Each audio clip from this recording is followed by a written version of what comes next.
And welcome into the Monday edition. Robby and Rexrode, 102.5 The Game. Robbie Stanley, Joe Rexrode, Ian Safar here with you on this Monday morning, presented by Green Ventures Landscaping. For homes and businesses that want to stand out, not blend in, visit greenventureslandscaping.com. We are live from our Busy Bee Plumbing, Heating, and Air Conditioning Game Nashville studios. Home of the $99 yearly Beehive membership with a buzz is always about great service. Hope everybody had an outstanding weekend. Joe Rexrode, good morning. How are you? Good morning. I'm good. It's the first day of school here in Nolensville. Do you know what that means in my household? That means that there's mass chaos, I would assume. It means a 5:45 a.m. Zoom call that apparently involves, I don't know, maybe a dozen girls as they get ready. Boy, times have changed. I was going to say, just not what we remember growing up. I didn't want to talk to anybody before like 8 a.m. I was like, yeah, exactly. I put my head under my pillow and then, begrudgingly go to school at the last second. Good to know they're excited about it. I mean, I guess, man, you gotta come strong on that first day. So there you go. Let me ask you this: is this going to be a Zoom call that takes place every day, or is this just special for the first day of school? Well, I did ask about the timing. This is definitely a first day of school time. That there have been in the last couple of years here and there, it's been like, why is she? Who's she talking about? How many people? Is there a party in my house? What is going on? So, but it's not like every day. I don't know what prompts the today is a meeting day. I'll have to try to find out about that. Times have changed, Ian. We didn't do all that stuff. First off, we didn't have the capability of doing that stuff. Yeah, no Zoom calls. Yep. I didn't want to talk to anybody before, legitimately. I mean, 8 may be, pushing it too. It's probably more like 9 or 10 before I was ready to speak to people. Yeah, I was not getting to school early. I 7:30 start. I'm good about 7:15, 7:20. That was about all I needed. Yeah. I mean, my main interaction would be trying to give one of my buddies a wet willy at the bus stop. Yeah. That's about it. Yeah, I think I got suspended from the bus one time for throwing a Jolly Rancher at the back of somebody's head. That was kind of my interaction in the early moments of school there. Let's see if I can get this dude in the back of the head with this blue Jolly Rancher. That's an honorable way to go out, man. I agree. I approve. Yeah, the only time I got lunch detention was also from bus behavior. Okay. So middle school, we put our poor bus driver to probably submitted her to some meanery that we, teenage boys in middle school, we were definitely a little over the top. So apologies to bus driver Debbie from middle school. Yeah, now that I'm thinking about it, probably some of our bus drivers deserve the Purple Heart or something for taking us through, on a daily basis through that route. That's probably a long 30-minute route for that bus driver. Well, and teachers too. There were some teachers I was so bad too, man. Like in 7th, 8th grade. Oof. 7th and 8th graders are the worst. Oh yeah, I think so. Yeah, maybe 9th. Pretty much. Yeah. It trickles into 9th. Yeah. Depending on when you start to grow up a little bit. It's a rough time. Sorry, everybody. But happy first day of school out there. And like we said, it's good to know that at least in Rexrode's family, the youth of America is excited for the school. That's good. Yeah, it's like a movie premiere over here. Good stuff there. Good stuff. Be careful out there today. I mean, it is objectively amazing when school starts around here that the traffic in the morning time just gets crazy around here, especially early. I think at some point we get used to it, but early in the year it's kind of amazing. Doesn't really apply to us because we're up before everybody, but here in about the next hour to hour and a half, I would imagine it'll be pretty wild around here. Yeah, be careful out there. It's because there are some, sometimes there are people who have licenses maybe a little after they should have licenses. Yes. But in this case, there's people who have licenses who maybe shouldn't. The driving test, the driving test that she just took seriously lasted 11 seconds. I'm like, what did you find out with this driving test? Are we lowering the standard around here? What's going on? I mean, mine was hard. I'm trying to remember if they made me parallel park or not. I think they did. I did not have to parallel park, but I did have to back into my parking spot while we were done. Oh yeah. And that was the first time I ever had to do that. And I barely made it in the line. So, but you did it. But I was, 16 first time. That's right. So, but good. yeah, I mean, that was a long time ago. Yeah, there's none of that. There is none of that now. Yeah, it's completely out of the way. I mean, you can turn the key. All right, here you go. 20 years, I guess we'll just be hopping in the car and it'll be driving us itself everywhere we want to go. Passed a Waymo on my way in today. Did you? Yeah, just one, but still terrifies me. Yeah. Congratulations to the Nashville Cats for winning the championship over the weekend. We have Jeff Fisher on the show on Friday, and a goal line stand to get it done on Saturday. You had Chase McCabe and Big Joe on the call on national TV. You had Jake Lyman and Nick Frazier on the call on 102.5 The Game. What a dramatic victory for the Cats. People went nuts when that goal line stand took place, Joe. It was fun to watch. That was really cool. And, they went nuts. The fans went nuts. The team went nuts. You wouldn't think of that league as like a defensive play being, you know, like the thing that people remember or the big play, but that's what it was. Actually, do we have those calls, by the way? Not chance? Readily available. We don't have them readily available. Let me see what I have right here. Because Chase sent out an email that said, "Here's both," but I could only hear his, which was on TV. I think he did a great job. I'd like to compare, though. I'd like to compare. Maybe let the listeners vote. Saying, I have the Lyman one right here from the radio ready. I'd have to pull up the TV broadcast real quick. You saying Chase purposely left out Lyman's so he could just focus in on his?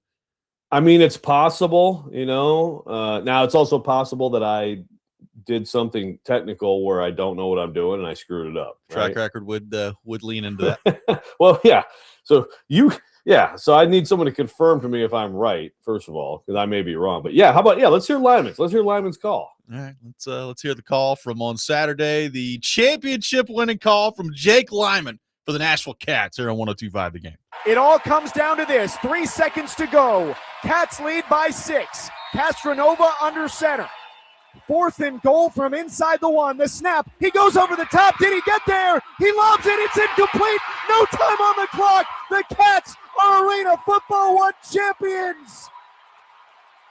Oh my goodness. Absolute mayhem inside F&M Bank Arena. Castronova tried to leap over the pile. He didn't get there. Then tried to throw it. Overshot his target. It's incomplete. And the Cats are AF1 crowned champions in 2026. Pretty good stuff from Jake Lyman there. Good job. So, no, that was a very good call. There's no sound. It sounded, like where, you know what I mean? No, like I don't. I heard a lot of sound. Oh, that's just me. Okay. No, I mean I didn't hear any crowd stuff. Oh, there's a lot of crowd stuff. Okay. Yeah, that's me. Yep. Okay. Now I want to go listen to it that way. But place was going nuts. Very good call. Hey, it was in all seriousness when the quarterback Castronova got stuffed there at the line of scrimmage. It was a pretty good heads up play to throw it at that point. Just didn't work out. May as well try. Yeah. May as well try. That would have been it because you could argue like progress stopped, but I mean if the whistle didn't blow, it didn't blow. But that would have been the most amazing jump pass. Tim Tebow would have been jealous of that. Like doing cartwheels out there. Get nailed at the line and then do the jump pass. Titans have their scrimmage over the weekend, the blue and white scrimmage. Carnell Tate making some plays in that, and we'll get into that here in just a few minutes in terms of some other plays that he made over the weekend. Will Levis, Joe, did you see the Will Levis video of him rolling out to the right and then falling on his butt this weekend? I did. Yeah. I don't know if that was going to help the trade value. One. Yeah. It was. I did see just a lot of the national discourse on that video, Joe, was didn't this guy just say he was one of the 32 best quarterbacks in the league and he can't roll out to the right and stay on his feet out there? What's going on? So that was fun to watch. Is Will Levis back in the national discourse for about 30 minutes over the weekend. Well, if Dan Orlovsky joins that chorus, then you know what everybody has to do. That's true. Because, people fall. Everybody falls. Everybody falls down. But not everybody does what Dan Orlovsky. And I'm not saying Dan Orlovsky. I'm just saying, there's plenty of embarrassing video out there. I mean, hey, if Will Levis embarrassing video in 2026 is a stumble, that is progress from here. Let me see if I can bowl this football to you, Tajay Spears, or let me completely lose this game on one play here, right? I think progress. Yeah, I mean, see how often he's on the field, but yeah, it's progress, I guess. When I saw that video, I was like, of course. I was like, the guy can't get out of his own way. And again, to your point, everybody falls down. It is what it is. But I did see it a is lot poor of the timing discourse. after it's poor timing after his commentary. It really is. It is just horrific timing on that point. So hopefully on Thursday he'll go out and really ball out in the preseason game, Joe. Yeah, he's going to get opportunity. Apparently also did not, just has not played well here. There's a stunner. Yeah. Well, I mean, that's the thing. Like in the spring, at times, it's like, "Ooh, Levis looks good." Well, it hasn't been so great. Meanwhile, the starting quarterback for the Titans. I think the starting quarterback for the Titans may have delivered what you asked for last week. I think the starting quarterback for the Titans has found a groove here in training camp, and we can debate back and forth as to what that actually means. But you know what? That's what I asked for last week. Let's find a little bit of a groove. And it feels like Cam Ward's done that. We'll get into that coming up next. Take your thoughts at 615-737-1025. We are off and running on Robby and Rexrode. Cory Curtis will be with us later in the program at 8 o'clock for his weekly visit. We've got the Rex Rant with Joe Rexrode coming up at 7:45. All that ahead. Robby and Rexrode, 1025 The Game.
Robby and Rexrode, 1025 The Game. It is a Reaction Monday brought to you by Pella Windows and Doors of Nashville. We are taking your reaction at 615-737-1025 on our phone and text lines driven by WilsonCountyHyundai.com.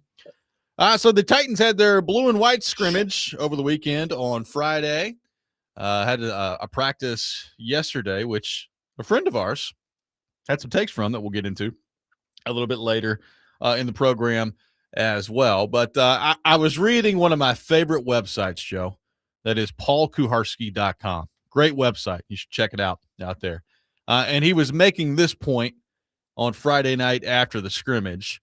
And kind of the headline of the piece here was the less exciting Cam Ward plays that mattered in the Titans scrimmage. And this is one of those things that we've talked about with Cam Ward.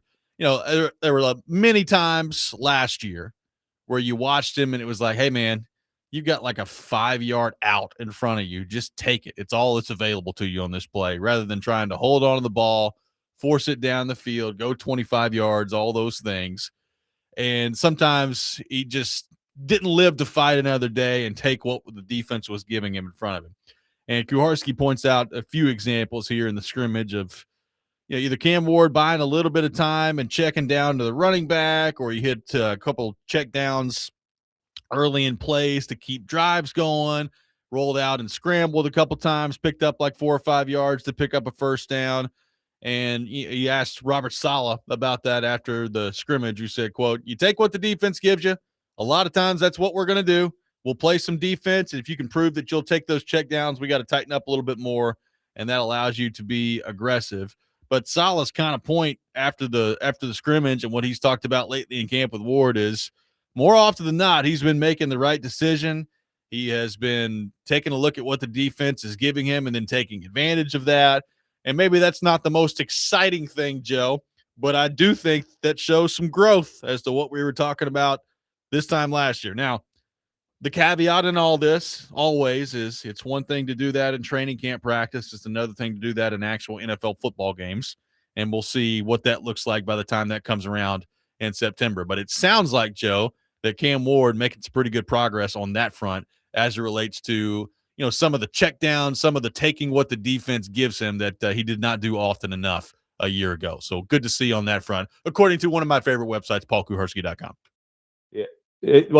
So decision making, taking the short stuff, taking the easy stuff, but then also hitting passes, hitting more passes. What was he, 16? Was he 16 for 17? Is that the official number from the scrimmage? Am I right about that? I believe that is correct. The start of 16 for 17. I don't know. Like I've saw that number. I need to figure out exactly where that was coming from, but I have seen that number. Yes. And yeah, it's a huge thing. It's just the finding when to take your shots, not always thinking not thinking take shot as often as he had previously. And then again, we've talked a million times, then it's when you do make those quick decisions and just take 4 here, take 6 here, you're putting the ball in the right place too. So you can take the 4 and take the 6. And I mean, the last 2 days, Cam Ward, I think, has done, you said last week, like, I want, let's have him dominate a practice or 2. Let's have him. And I think, that's 2 straight where I think that's the correct way to describe it, so that's great. Yes, it is. There's always the practice caveat, but like you said last week, fine, let's have that. Yeah. And let's take a break from, oh my gosh, missing passes, what's going on? I mean, it seems to me like some of this is probably the natural growth within an offense. And when you have a good OC and quarterback coach who can help you develop into that offense, you expect to see this progress at some point. Well, and apparently Carnell Tate has just been balling out the last couple of days too. He made some plays at the scrimmage. I mean, there was the highlight play at the scrimmage where he's cutting across the middle of the field and he goes up and snags it with one hand. I mean, the Titans tweeted out like, I don't know, 4 plays he made at yesterday's practice where he's just out there snagging balls over the top of people and doing the toe tap on the sideline, making some plays. It feels like Carnell Tate is also coming on at the same time. And I think, Joe, we've seen in the last few days a little bit of like that Ward to Tate connection that I think everybody's so excited about this year. And that has been good to see because, I mean, look, it's just highlights. So you got to keep that in mind. But like some of the plays that Carnell Tate's made the last few days, if you go and watch them, pretty darn impressive out there. So you've got kind of both of those things going together at the same time right now, which is Cam Ward looks like he's in a groove, making some progress, and you've got your rookie number 4 overall pick out there turning some heads as well, which is pretty good combo. Yeah. A lot of his groove is this guy who is elevating himself, to me, past everybody else. And maybe some people had him there anyway, but you're talking about, okay, this guy just stands out. And we got our buddy C-Rob, Charles Robinson, who's trying to, hit every NFL camp in like 19 days somehow, which is like really hard to do. NFLBlueBook.com. That's right. NFLBlueBook.com. He was in Sunday, and one of the big things he sent us was, Tate, whatever the word he was, he said he's awesome. I mean, like that immediately stood out to him. And yeah, that was a huge practice for him, but I think there's a consistent smoothness, a consistent, obviously the catch radius and his ability. Anybody who cares about the Titans has seen some of these plays he's made one-handed here recently to make plays.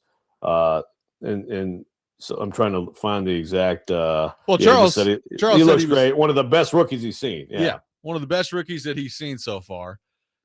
I think that he's been to a lot of camps already. Yes, he's been to a lot so far. I think one of the things that's standing out to me about Tate, Joe, is he's making a bunch of plays, but he's doing it in like completely different situations. Like some of it's red zone where he's just winning the one-on-one matchup, going up, getting the ball in the corner of the end zone. I mean, the play he made in the scrimmage that everybody was going gaga over on Friday was across the middle of the field where he jumps up, snags the ball out of midair with one hand, keeps going. He's made some nice run after the catch plays as well. So kind of that polished NFL-ready guy that a lot of people talked about in the draft process. He's doing it in every different situation, which to me is very encouraging. Like it feels like he's a very versatile player, which, for a number 4 overall pick, you'd hope that would be the case. But sometimes we see that it takes a while in the NFL, and it just kind of feels like Carnell Tate's making plays all over the field right now. Yeah, and it's just, look, we've talked about, the 40 time, whatever, and he may not be this absolute burner. But first of all, if you are sudden and crafty and polished with your route running, that in a lot of situations in football, it invalidates the 40 time. I mean, you have to have a certain amount of just straight line speed, but that stuff and changing of speeds, all that stuff really is like more valuable than just straight line speed. I mean, if you have it, that's great, and you can just run past someone whenever you want. But he seems to have these technical nuances down, and again, that's the helmet scouting of Ohio State receivers. And Brian Hartline is the sort of the common denominator. Works out pretty well in the NFL these days. But then the hands and the size and the physicality in the red zone, there's a certain reliability to that. That as you said with Gunnar Helm, it's like, you can, what big numbers are not, is he gonna be there as a target and help this team get touchdowns?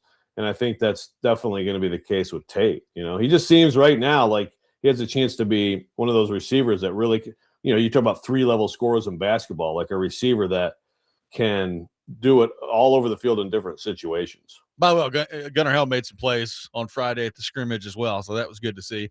I mean, I think if you're a Titans fan, again, realizing that it's training camp, I think if you polled most Titans fans this year beyond the obvious of just like the win total, what are you most wanting to see this year out of the Titans? It would be significant progress from Cam Ward, and for your number 4 overall pick that you just took to be an absolute stud out there, like showing signs of that. And again, it's training camp. We'll see what they do in the games. But it is nice to have both of them flowing right now, right? Like that's when you start talking about not only the now, but the future of the franchise.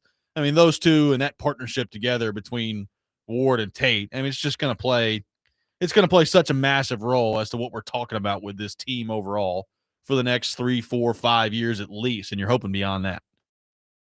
Yeah, and if Tate is if Tate is what he looks like right now, you have to keep it under control. It's camp. But if he's going to be, like legit number one receiver, which if, first of all, if that's the case, that would be 2 chosen by this organization within a decade. That's actually pretty good given its DNA. It is. But think back on past Titans quarterbacks where everybody were hoping that they'd turn out to be franchise quarterbacks, and they didn't. I mean, really, none of them had that, right? Like Marcus Mariota had Delaney Walker. I mean, Levis had an old DeAndre Hopkins. When A.J. Brown did his best, it was the end of Marcus, but it was mostly Tannehill. I mean, the high-pick quarterbacks in this franchise's history have not had a guy like that who now they've tried to draft guys like that for them, but they never worked out. So yeah, it's just a huge possible development that we're seeing here while being cautious. Yeah, be cautious. Everybody be cautious. Vince to Kenny Britt combo. What could have been, Had a couple good games. That game-winning drive. He was talented. Nice. Yeah. Kenny Britt was talented. Didn't Kenny Britt catch that? Did he catch the one against Arizona? He did, yeah. Yeah, I was at that game, actually. It was wild. I was like, wow, look at here. Vince Young and Kenny Britt out there just getting it done. Maybe that'll be in the doc in Netflix. When's that come out? Is that this week? I thought it was later in the month, but I could be wrong. I don't know. Okay. Yeah. I'm looking forward to it. 615-737-1025, our phone number, 615-737-1025. More of your reaction to Cam Ward and Carnell Tate apparently cooking right now in Titans camp. Robby and Rexrode, 1025 The Game.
Robby and Rexrode, 1025 The Game. Taking your thoughts at 615-737-1025 and on our YouTube chat as well. Trevor says, it's refreshing to see a guy come in and look the part from the jump for once. Talking about Carnell Tate. We'll see. Reports are good right now that things are going well for him, but we'll see what that looks like out of the gate. But, Joe, I've talked about that all offseason. Like, it kind of feels like in some ways the Titans are due for that. Like, I was trying to figure out when's the last time the Titans had a first-round pick or a high pick that came in and just, like, was immediately like, yep, that guy's an absolute dude. Like, you know, Cam Ward last year was the number 1 overall pick.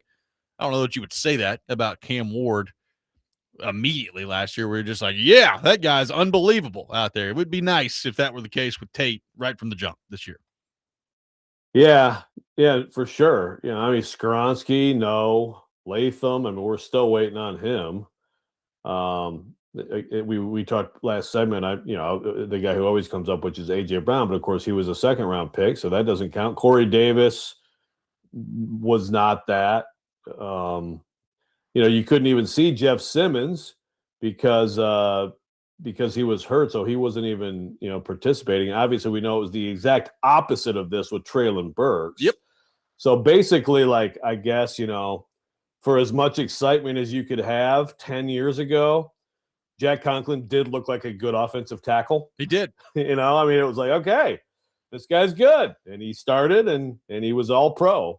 But even that, like at this time of year, I mean, it's like, you get noticed if you get embarrassed, basically. Yeah, it's when just you play that position. Something different about the skill positions. Like, their first-round pick wide receivers, number one, they haven't had that many of them. But, Corey Davis wasn't really like that. Treylon Burks, as you mentioned. I mean, Treylon Burks, save for a few training camp practices in like his 2nd or 3rd year, never really did anything.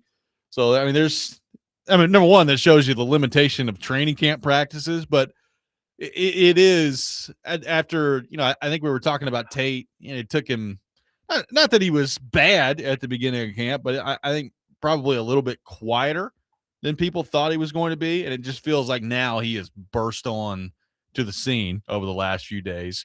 And obviously, like, if you're a Titans fan, that's pretty exciting to think about what that could mean. And if he's ready for the jump for the first game of the NFL regular season. So again, it's training camp practice, but you would rather be talking about like trying to rein it in with your rookie 1st-round receiver than him just not doing anything out there. And he's certainly doing stuff out there at training camp practice.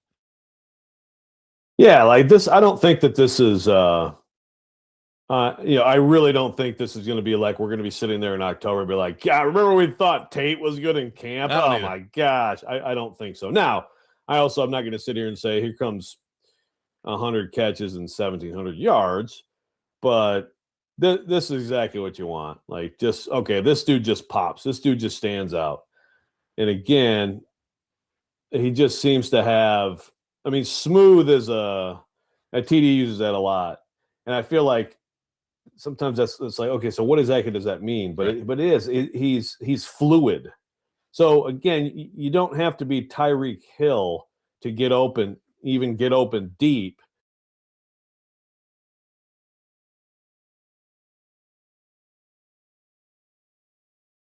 A pretty complete toolbox for a receiver. So it's we'd rather spend the next month trying to talk everybody down from like, this is clearly going to be the, offensive rookie of the year. I mean, that's exactly what everyone would like to see. And this is how you help elevate a quarterback. When you give him someone like this, if this is what Carnell Tate is, yeah, you make a quarterback look better. That's a lot of the greatest quarterbacks of all time had people around them who made them look better.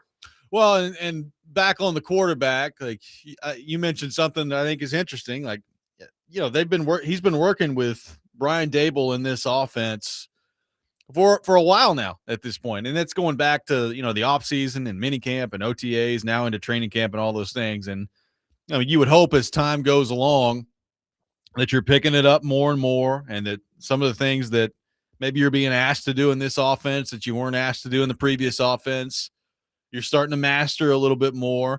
Cam Ward talked after the practice on Friday about basically how, Brian Dable just kind of lets him be him. And there's, I think he put it, warnings and like coaching points, but it's never like him trying to put the governor on Cam Ward or anything like that and just letting him play out there. And it just, I don't know, it feels like from watching what he said on Friday night after the game or after the scrimmage to the way that he's playing right now in training camp, it just feels like Ward right now is very comfortable in this offense, which, that's what you're looking for when you're trying to go through training camp. Is by the time the regular season starts, it's not going to be perfect, but are you comfortable in what you're doing in the offense?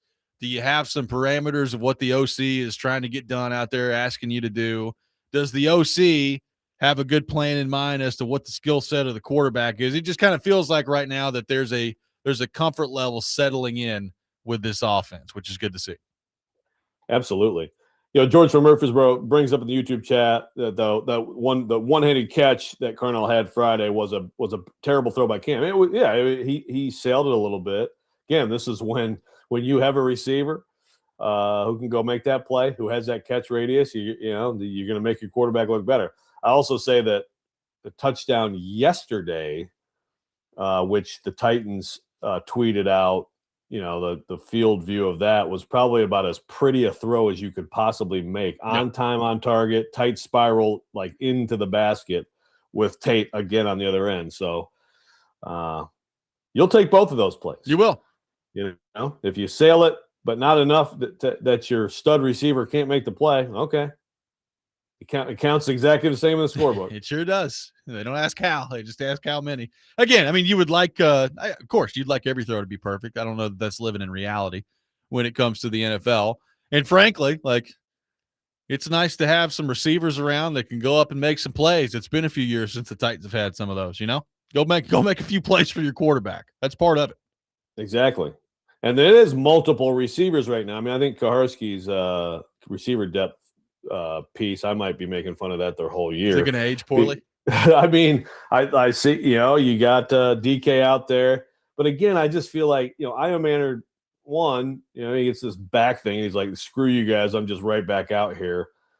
Someone on the YouTube, I think this is a really interesting point by Chase on the Chase Chandler 7757 YouTube chat. That he says Ridley looks washed in the two practices I saw. I don't know how they could give him starts at the Z over Io Manor. I mean, I don't know if it's quite there yet, but I think you could, are we going to start talking about a competition? I mean, Ridley is getting up there, and I don't want to overreact to Io Manor, but I also don't want to ignore it. Yeah. I mean, the physicality of that guy is just, and it just seems like he's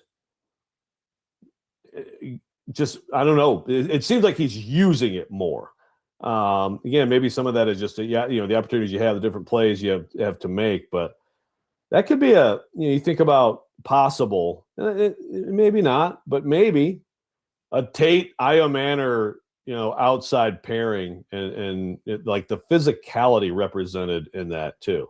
When again, you talk about red zone, and we haven't necessarily seen that play out with Io Manor as much in the red zone, as you might think, given his body, but you could see it, how it could get there, right? It For could sure. be it could be. I mean, again, I don't want to overreact, but maybe he's actually pushing Ridley.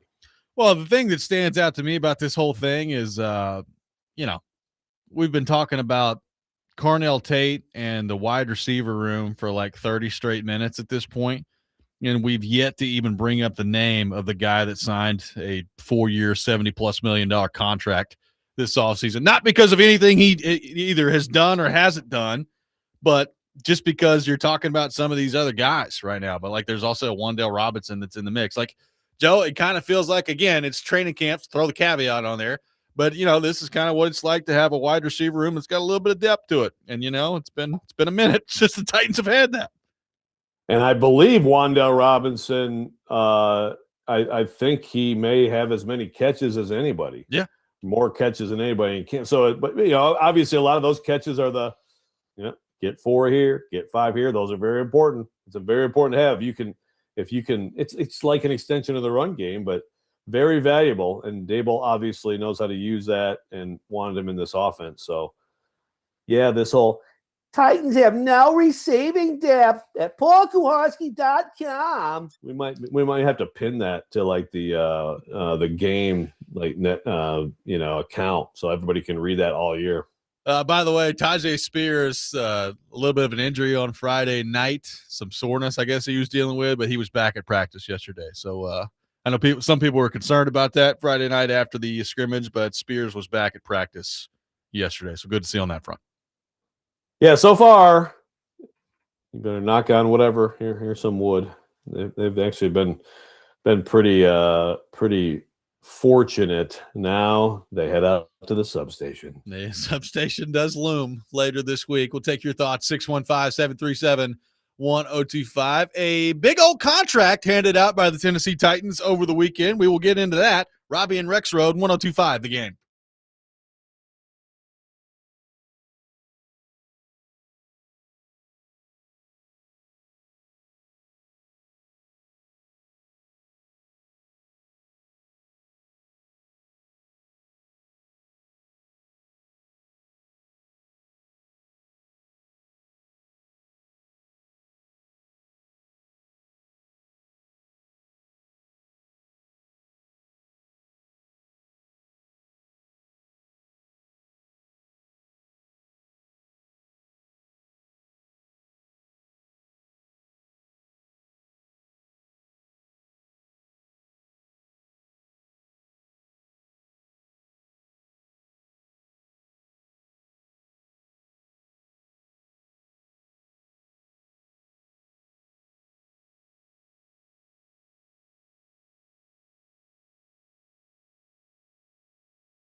Cam, how happy were you to see Pete still get done?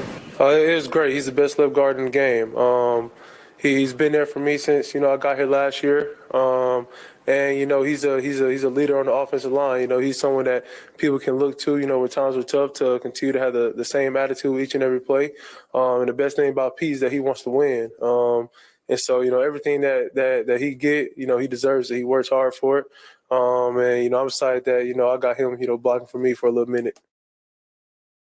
That's Cam Ward on Peter Skoronski and the contract extension that he got on Friday, a 4-year, $100 million extension, $88 million guaranteed, which makes Peter Skoronski, Joe, the highest paid guard in the National Football League. I don't think any of that's a surprise, Joe. I mean, I guess I saw some people that were a little blown away by the money, the sticker shock of it, but I think if you paid attention to like where the money's going in the NFL right now, I'm not surprised that this is where it ended up. Peter Skoronski has turned into a very, very good player for the Tennessee Titans, and now you're talking 4 years, $100 million, $88 million guaranteed. Nice little payday for Peter Skoronski. What'd you make of that contract, Joe? Well, the guaranteed money is, man, that is a high percentage of the overall contract. That's absolutely a higher than normal guaranteed number, like higher percentage. I'd actually love to see that broken down. NFLBlueBook.com, Charles, please. But so I think first I do have to ask though, like, is Cam what he's only the best left guard in the game? What about the right? He was guard? very specific. Are you saying there are right guards who are better than him, Cam? Are you saying that he? Cam, I'm glad Cam dialed it back a little bit there. Just the best left guard. After last year we started talking about, Tajay Spears and Brian Callahan and Traylon Burks and all these people and how they ranked across the NFL. I'm cool. Like Cam's due to dial it back a little bit, That was while playing video games. It was. Right? Yeah. I mean, people talk trash playing video games, People exaggerate. They get a little hyperbolic playing video games. It's Bill Belichick, Bill Walsh, Brian Callahan. Yeah. I'm just saying, I'd like to know now which right guards Cam thinks are better than Peter Skoronski, just Jackson Slater. This one or yeah. How about Cardoza? He's moving up in the right guard ranks for the Titans, which I don't know if that's good or bad, but I mean, hey, if you got a rookie who can play, there is a depth chart which we can get into later too. But yes. The deal is it's good to have that. I think it makes sense. People always look at the money, and I know some people look at the money on on a guard and be like, "Whoa, holy cow!" But you want to have people that you want to give a second deal to, and that's not it's not bank breaking money. It's where the market is. And also if you want to get into like the whole economics of linemen, no one will ever tag a guard because they get counted the same as tackles. So if you tagged a guard, you'd actually pay them way more than a guard should be paid in this league because they're you're taking the average of the top three at a position and the tackles count. So, but I don't think there was any question that this was going to happen.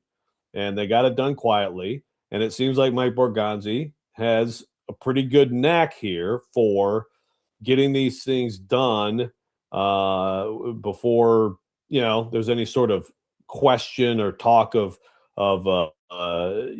arguing or uncertainty. Just kind of quietly gets it done. Got another one done. Let Rand cook, he's his draft pick. Let him cook. That is true. Rand cooked. Like Borgonzi may have, presented the dish very nicely, but Rand cooked it. Yeah, he did. Can't wear that chef hat, Mike. You can wear the maitre d'. Yeah, exactly. Yeah, it's not. I mean, in all seriousness, we haven't had a whole lot of first round picks that reached a second contract recently. So good to see that. I mean, Jeffrey Simmons and him. That's basically it over the last few years. Yeah. I think that's about to change. Hopefully. But we'll see. Yeah, that's the thing. And so I think so too. So is it possible that like here shortly in a couple of years, you look at it like, man, did you have to pay the guard this much? I mean, it's, like, first of all, you're expecting Peter Skoronski to continue to be excellent and continue to advance. Yep. So that's one thing. Someone earlier texted, like, I guess the fat feet thing kind of went away. Yeah. I don't, maybe he slimmed down his feet during this whole process. I don't know. Has anyone measured? Not that I know of. But yeah, like you said, I mean, you hope you've got all of a sudden a slew of these coming, at which point, then things get different. But again, this team is still so light on huge investments, huge long-term investments, that this is a problem that you hope you have. No, like, it would be great for the Titans to eventually run into the problem of, like, they have so many good players that they're having to really determine who they're going to pay and who they're going to not pay, right? I mean, they're not even close to that right now. I mean, you've got Jeffrey Simmons making a lot of money, and now you've got Peter Skoronski making a lot of money, and that's about it, right? Like, I mean, Wan'Dale Robinson, I guess, is making a lot of money, but really for wide receivers, he's really not. So, I mean, there's not a ton of people on this roster right now that, we had the who's underrated discussion at the end of last week on the Titans roster. And one of Kuharski's points was there's not enough people who are rated on this roster. Right. It would be nice to get to the point where, if you're the Titans with some of these young players, that you're having to, I don't want to say pick and choose, but you're having to really be intentional about who you give second contracts to and maybe who you let walk, because you're worried about, like, the financial part of it, right? Because you got too many good players. We're still a long way away from that. Yeah. Most teams who run across that are really good.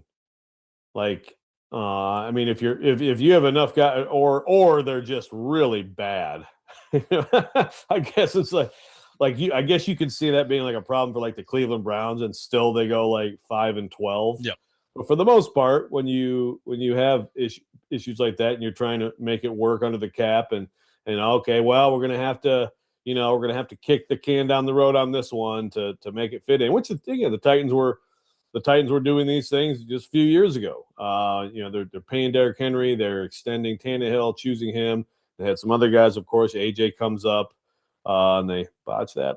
But other guys they let go that I think were smart. I think, like, letting Corey Davis get paid a ton by somebody else was the right move. Yep. At that time, and things like that. Yeah, like that's where you want to be. You want to be having to make these contract decisions. Texter, we have some dissent. Texter saying, "Excuse me, how many times has Pete made the Pro Bowl again?" Yeah, well, honestly, like, you asked that question, has he not made the Pro Bowl? I honestly, right now, I do. Because I don't even really like the Pro Bowl. I mean, it's still something you cite, like, hey, this is an 8-time Pro Bowler, and that usually means something, right? We also know that, like, a lot of people do make it who are just there because people decline, and so it's just like, here's your. He has never been to the Pro Bowl. I don't care. Right. I mean, like if that's how you're judging it, are you watching him? Do you care about? And there's flaws in everything. There's flaws in the PFF, weekly grading system, all that stuff. I mean, I think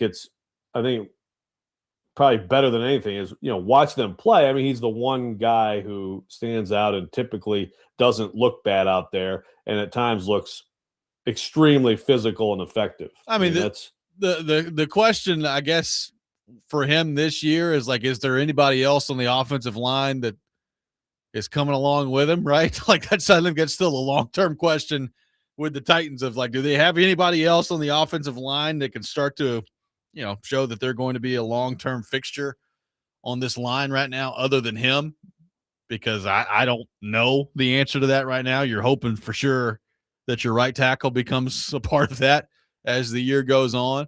But yeah, like, he is clearly, I think it's fair to say Skoronski, when he first started, Joe, there were some rough moments his rookie year. He had the appendectomy.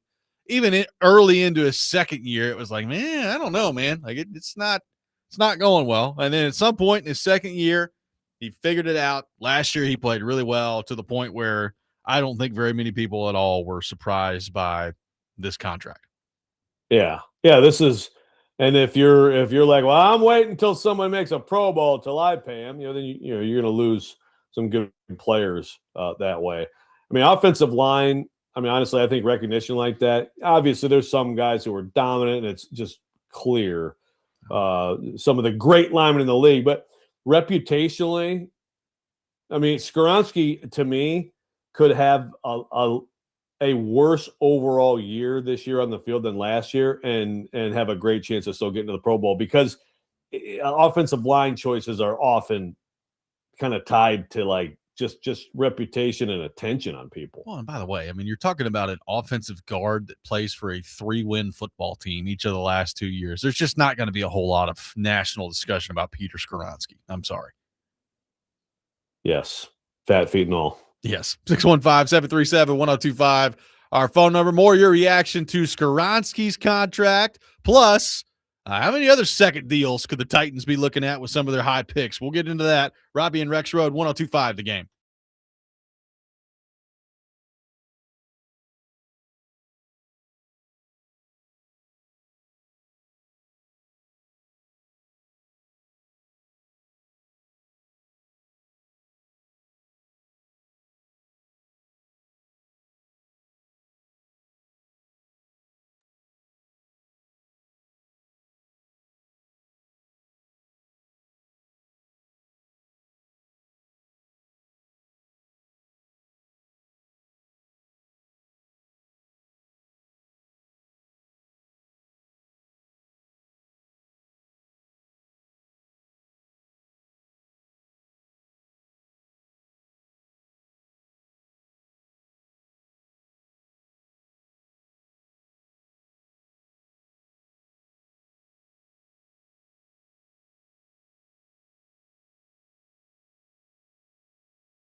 Hour number 2, Robby and Rexrode, 102.5 The Game. Robbie Stanley, Joe Rexrode, and Safar here with you on this Monday morning, presented by Green Ventures Landscaping. Property managers, if you manage it, they maintain it. Visit greenventureslandscaping.com. Live from our Busy Bee Plumbing, Heating, and Air Conditioning Game Nashville studios.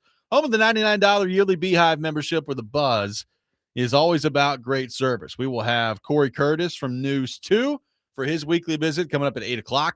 On the program today, the Rex Rant with Joe Rexrode later this hour at 7:45 as well. Taking your thoughts in the meantime at 615-737-1025.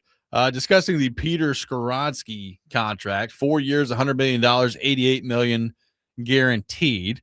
Your reaction to that, plus how many other guys could we be talking about here in the next couple of years for second deals, some high picks with second deals? I mean, there's a lot of guys you want that to be the case from, Joe. I mean, you're talking about over the last few years, you've taken a left tackle that has since been moved to right tackle. You have taken a wide receiver high. You've taken a couple of edge rushers pretty high.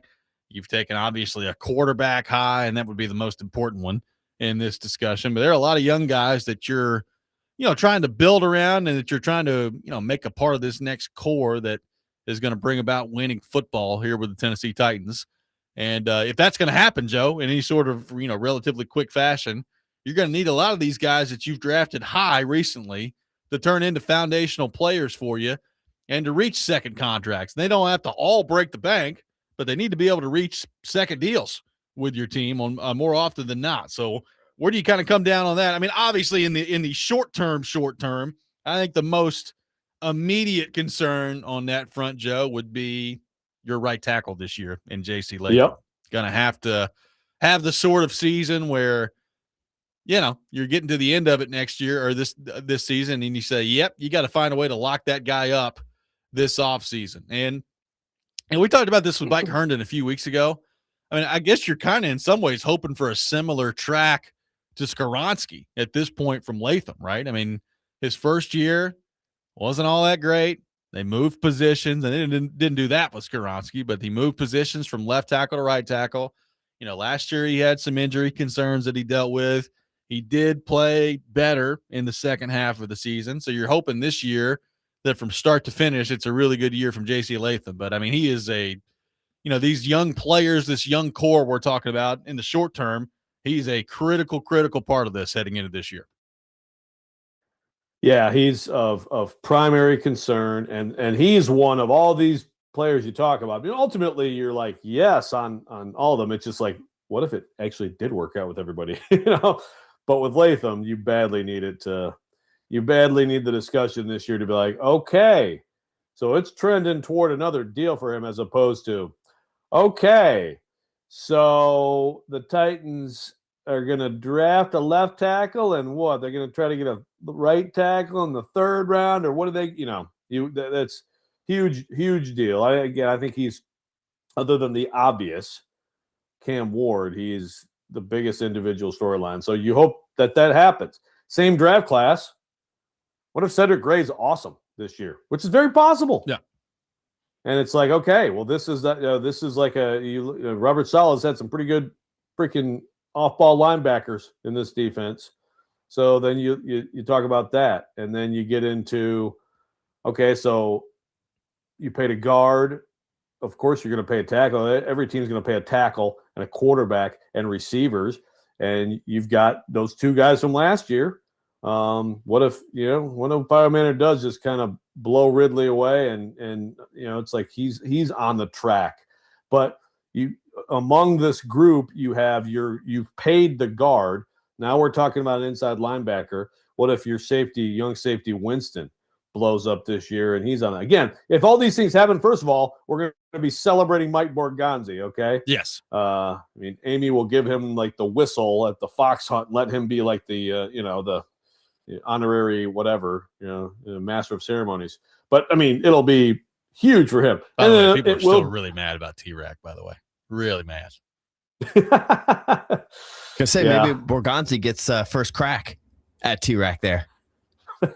Let me adjust the sights for you real quick, Mike. Hold on. First shot goes to Mike. Yeah. Why are people so mad? Because they like the other one? They're mad, yes.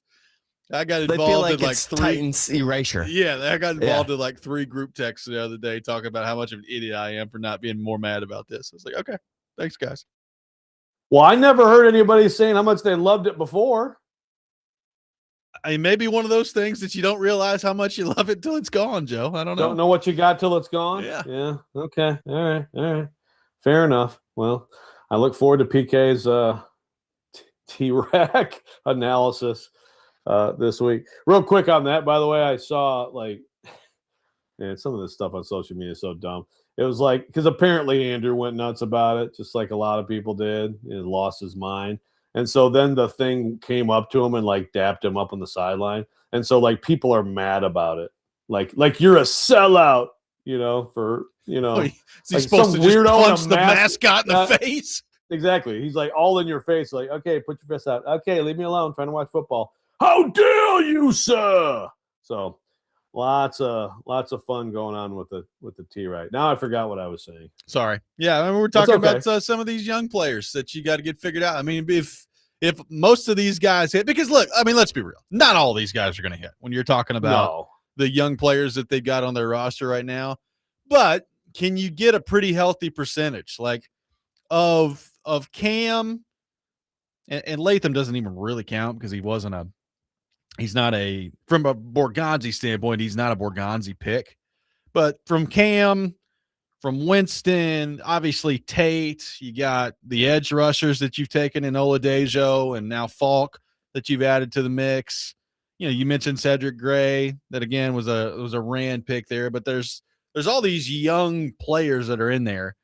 Can you hit on like 75% of them? Like that's a pretty good percentage. If you can hit on 75% of them, you're probably going to be feeling pretty good about what the core of your team looks like here in a couple of years, right? And obviously, like some of these are more important than others. Like the quarterback's going to top the list. Carnell Tate's pretty important that he hits, right?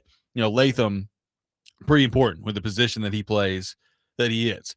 Cedric Gray is a really good player, but he's kind of one of those guys where it's like, all right, with the position he plays, number one, if he does turn into a great player, it's probably not going to require that much money in the grand scheme of things for you to pay him a second contract. And if he doesn't, well, you can go find another linebacker. Like that's kind of how I view that. So some of this is very, it's position specific too on like the differing levels of importance that some of these dudes hit. Yeah. And how about the edges? Falk ends up being awesome this year. Oladejo is making a play here or there. What if both of those guys are good? Again, that's great. It's like, wow, incredible drafting. But those are premium positions, Yes. Teams don't usually have 2 guys back to back like that coming up. And again, they're on rookie deals right now, so that's great. If you can get great production on those guys on their rookie deals, that's huge for you. But those, like you said, those are the positions. Cam, those guys, Tate, Latham. If it's Gray and Winston are your standouts. I mean, you're still going to pay them, but you do want a more premium position, quote unquote, than not. Well, just think about like again from the Latham standpoint in the short term. Think about if he does work out, how much more freedom that gives you in the draft, right? Because I mean, not to get into draft talk, but like if he doesn't hit this year and you're scared to death that he's just going to be a bust, well, all of a sudden you've got to start thinking about left tackle and right tackle if you're Borgonzi. Whereas if he hits and you're feeling really good about right tackle moving forward, yeah, you still got to address left tackle.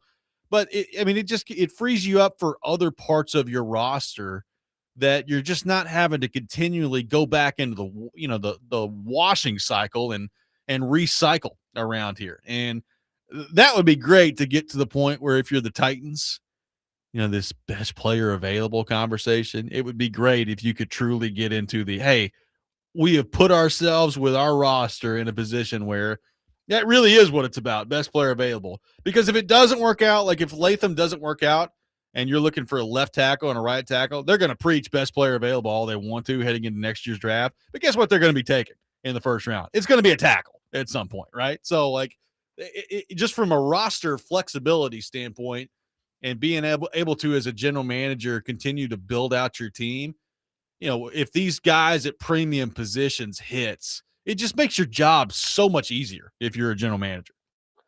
Yeah, the left tackle situation makes it that much more urgent for Latham.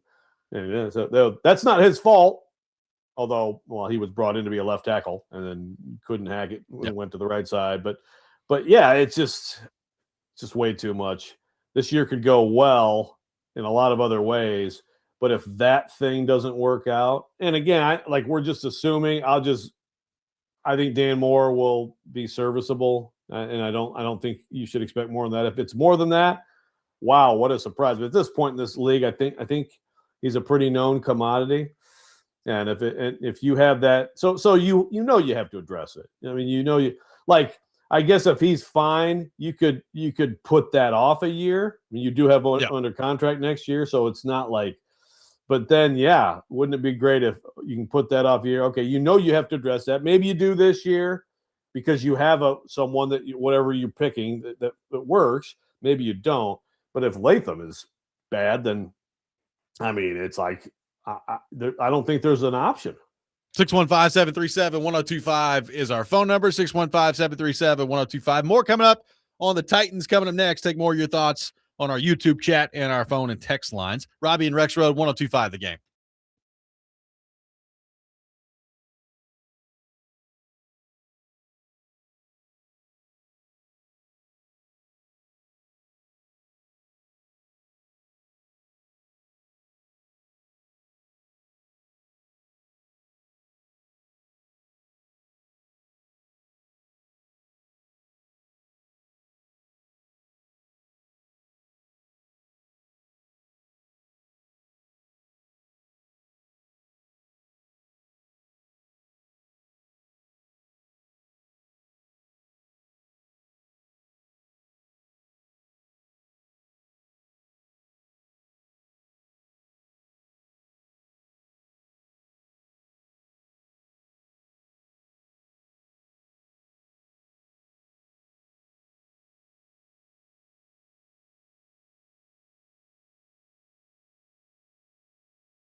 Keep up with training camp with 102.5 The Game for the latest updates, player interviews, and more as you get prepped for the upcoming football season. Coverage of training camp presented by Twin Peaks Restaurants, Parman Tractor and Equipment, Nelson's Greenbrier Distillery, and Tri-State Water, Power, and Air. Taking your thoughts at 615-737-1025. Craig on the text line says, Latham played the majority of his college ball at right tackle. Titans tried to make him a left tackle. I wouldn't say having to switch positions is on him this year. I'd say it's on the Titans. Hopefully now that he's in a more natural position, he will play better.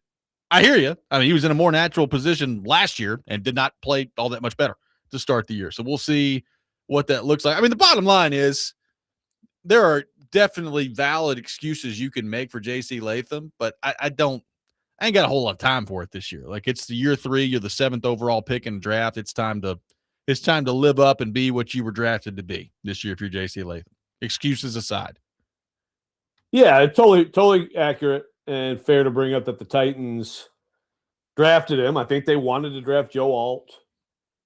Jimmy Harbs beat him to the punch. And they were just so adamant that Latham projected as a left tackle. And obviously, again, Bill Callahan said it. Bill Callahan, who knows more than Bill Callahan? So that is on the Titans. But, yeah, he played poorly in both spots. So just saying, they obviously hoped that they had addressed the long-term left tackle, yes, which is a little more valuable because most quarterbacks are right-handed. But, and look, some teams – the Titans, going back, we mentioned Conklin earlier, they decided they didn't want to pay the right tackle. They paid their left tackle, Lawan. They had other things going on. They said, you know what, we're going to let the right tackle go. We can go back to that decision by John Robinson. And they did make him an offer, but it was low ball compared to, other teams.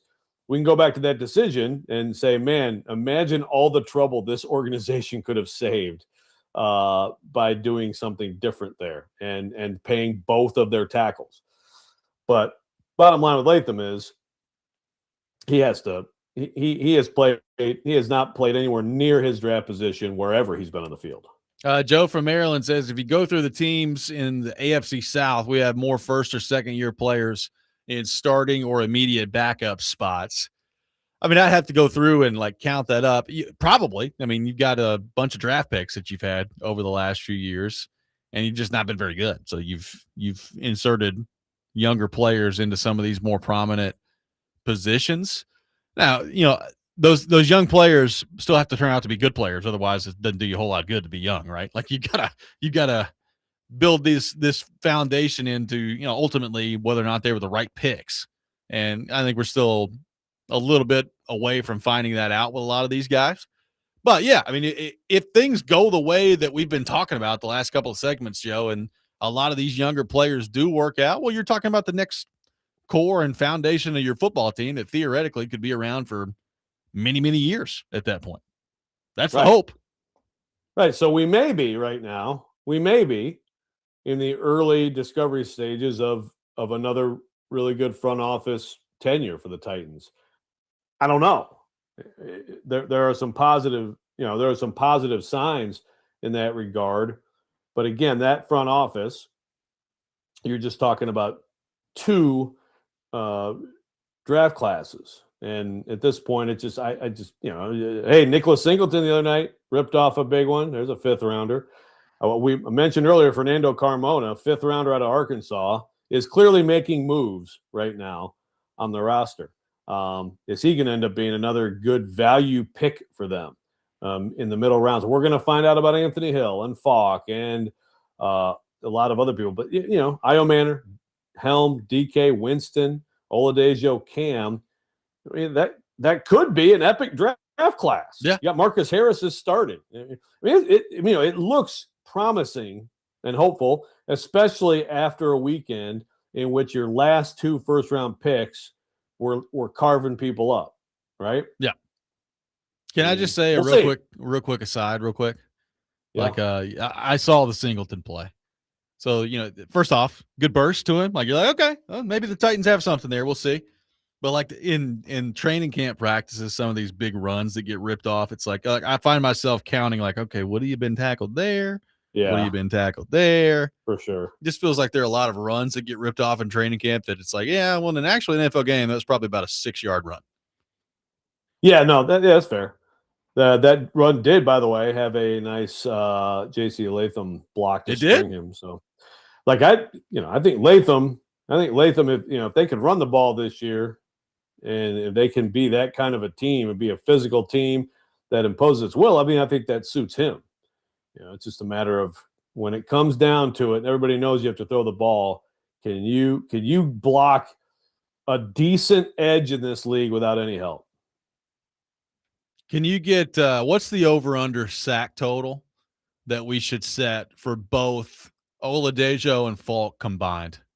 Like if you had to set an over-under for those two combined, what would it be? Like what would the number be?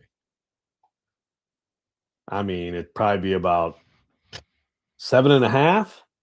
That was kind of what I was thinking, in that neighborhood, 7.5, 8.5, somewhere like that, which when you think about two players, it should be attainable. Yeah, and they could blow past it.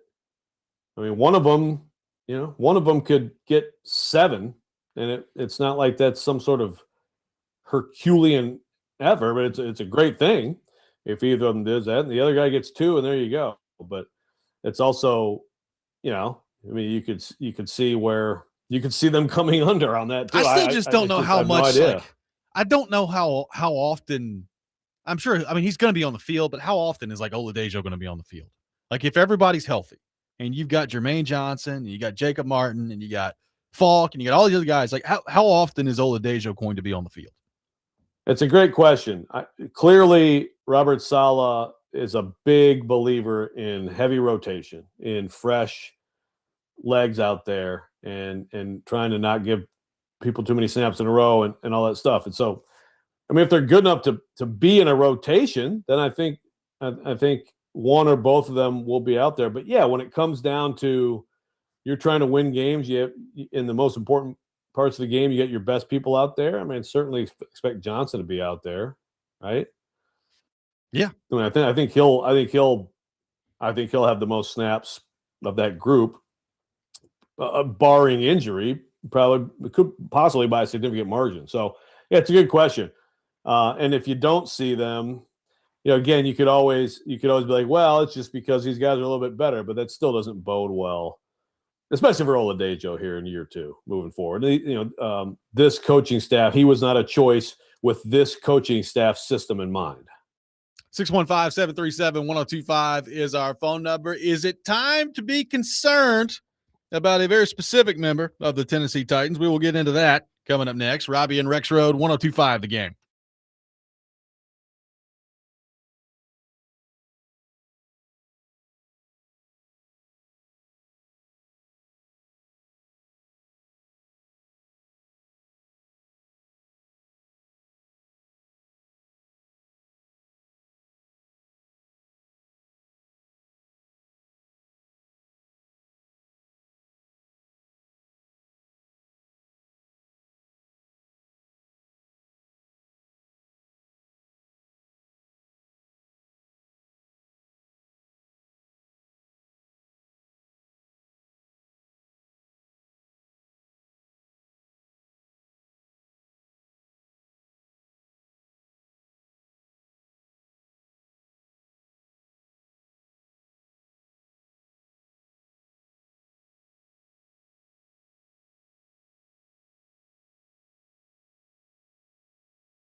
Robby and Rexrode, 1025 The Game. Subscribe to our YouTube channel at 1025 The Game for live shows and exclusive content. We'll have the Rex Rant with Joe Rexrode coming up here in just a few minutes at 7:45. Cory Curtis from News 2 with us at 8 o'clock on the program today. By the way, one texter said, we went from a coyote hamburglar to an actual raccoon for the mascot. People are outraged. So that was kind of the story of Titans discourse over the weekend. A lot of people still upset about T-Rack. Coyote hamburglar. I kind of like it. That's pretty good. I was going more with the woodchuck beaver kind of thing, which again I hadn't even really noticed before until we were presented with a more anatomically correct, I guess, raccoon. But coyote hamburger is pretty good. Pretty good, man. The more I mean, about look, it, I kind of like it. Yeah, and if you like if your kids liked it, or you were a kid growing up and you liked T-Rack. I mean, I heard a lot of people on our station, like I heard Connor Newt talking about it. And he was a kid and he loved T-Rack, and so he doesn't like this. I heard very few people who like this. I guess Vingan is being the dissenting voice and likes the new. My thing is, beyond all the jokes, is like why is this necessary? I don't know. I don't know. Like, why even spend any time or money on this? Give me a retractable roof. But also, did you see this? Well, you probably didn't, because you are smart and not on social media. So someone found this whole the Titans telling all these people, hey, go to social media and say how awesome this is. Someone listening, you know what I'm talking about. It's somewhere in the Titans marketing department or whatever. Yeah. And so, of course, that gets totally dunked on. I mean, it's also to be completely expected in something like this, yes. Right? I mean, that's it happens every time. But yeah, you don't want it. You'd rather that not be leaked to social media, because then people are just going to absolutely dunk on you. So a member of the Tennessee Titans that I'm starting to wonder, Joe, what this is going to look like by the time the regular season comes around. And that would be Joey Sly, the field goal kicker. So he had a practice last week where he missed 3 field goals. And then on Friday night at the blue and white scrimmage, Joe, he was 2 of 4. He made from 22 and 48, and he missed another 48-yarder and a 53-yarder. So you're talking about 2 of 4 on Friday. He missed 3 in a practice last week. I mean, there was kind of a little bit of a shot from Robert Saleh at the end of the practice, too. He talking about the offense moving the ball well, and he said, quote, got to finish field goals at the end. Joe, it is not the first time that we have talked about a field goal kicker struggling in camp around here. What do we make of the Joey Sly discourse, and has it reached the point, given what the week that he just had last week, which was not very good, that you're concerned about Joey Sly? Absolutely. And so are the Titans. It's actually good to Saleh sort of, because we've had some past situations here where Vrabel will be like, oh no, it's fine, and then they're trying out everyone who's ever kicked a football, and obviously Mike Borgonzi is out there, and they're bringing people in. Yeah, I mean, I said it last week. It's like, are they going to be bringing people in? Well, there we are, bringing people in, and I don't know, Young Hui Koo is out there. It never looks great. I agree with K-Dodd, incredible that there are not 32 decent kickers on earth. But yeah, that tells you it is not easy to consistently get it between those 2 bars. So it's a concern. I feel like, and I hate to bring up the draft again, Robby, but maybe at some point they need to go ahead and get into a draft and get someone and see if they can get a long-term answer, because it's been a lot of wandering the wilderness and some wins squandered over the years because they haven't addressed it well enough. Well, I mean, it wasn't like Sly was great last year anyway. He missed 7 kicks a year ago. It's not completely awful, but it's not good, right? I mean, he was, what was he, 80% on the year last year, which in today's NFL, you need your kicker to be higher than that. I'm sorry. Yes, you need your kicker to be higher than 80%. And I mean, the good part about Joey Sly is you feel like I mean, you don't have to get that much on the other side of the 50 to be in field goal range because he's got a big leg. But, I mean, the big leg just doesn't do you a whole lot of good if you can't make the gimmies. Like if you're missing, 45-yard field goals on a regular basis, or you're missing, a 38-yarder, but every now and then you hit a 61-yarder. Well, that's great. That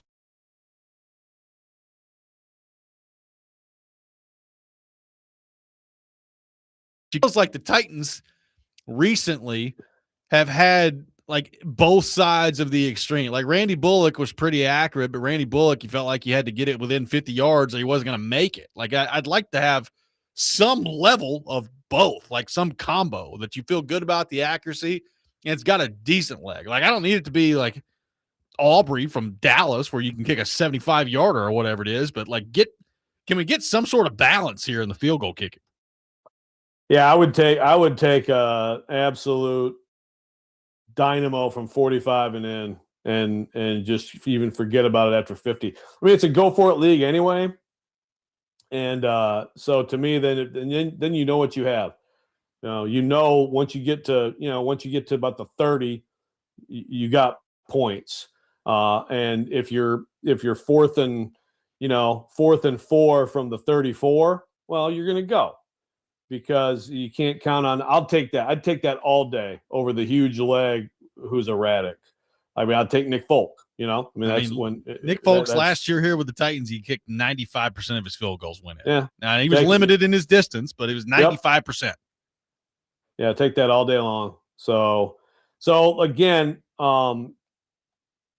like if Koo or somebody, I don't know. I mean, he has had good years. He also has had some huge misses. But that's what I'm prioritizing is short, medium reliability. And look, I think if you have short, medium reliability, you're probably gobbled up by a team already now, right? But I'll definitely take that over. Well, it's some weird misses here and there in the shorter, but man, I mean, you can line up from the 50 and have a shot. I don't care. It's because it's just if you know what you have, then that helps you. That dictates your decision making, makes it so much easier during the flow of a game. Well, we've seen what the kicking carousel can look like around here, and sometimes you get stuck in it, Joe, and it's hard to get out, man. Like what year was it? I don't know. All my years are running together. Was it like 2021, 2020 around there where they could not find a kicker? Like they went through like 6 of them, and it's like, good grief, can anybody make a kick? Can they keep a kicker around here at all? To the point where Randy Bullock ended up. I'm like, oh, okay. Randy Bullock's out there. That's fine. Like you mentioned Nick Folk. Like again, Nick Folk, if it got much beyond 50 yards, he didn't feel great about it. But inside 50, dude was automatic. It is, like I said, his last year here was 95.5% was what he made. So, 80% from Joey Sly last year is just not good enough. And again, I like the big leg, but the big leg doesn't do you a whole lot of good if you're just missing kicks all the time. So it's 1 week of practice. Hopefully he can rebound here because the Titans are clearly looking at other options right now, but that's not what you want. We've talked about a lot of things today that can help your offense and help your young quarterback. Well, you don't want the kicker coming in there and screwing it up. That would be a big time development on the negative end of things. So wait, did he miss 7 or did he miss 5 last year? I have it 22 of 27. I have him still 28 of 35. Oh, okay. That's strange. I'm looking at bad stats then. I mean, his overall, of course, I'm now citing bad stats possibly, but it looks like his overall percentage is about 81. Again, that's why Carolina to Houston to San Francisco to Washington, New England to Tennessee. He's a journeyman because it's just not quite there. And every one of these teams is like, got to be a little bit better than that. Got to be a little bit better than that. I mean, he's missed 10% of his extra points. Yeah. So, yeah, it's hard to find. I mean, it's hard to find, but I would say that this week is probably his job. Yes. That's how it goes. So you can't mess around. And the one good thing for all the caveats about performance, with every other position really in training camp is you can always say, yeah, okay, but does that really mean the DB was worse or whatever? This is simple. Make kicks. This is the operation. This is your snapper. This is your holder.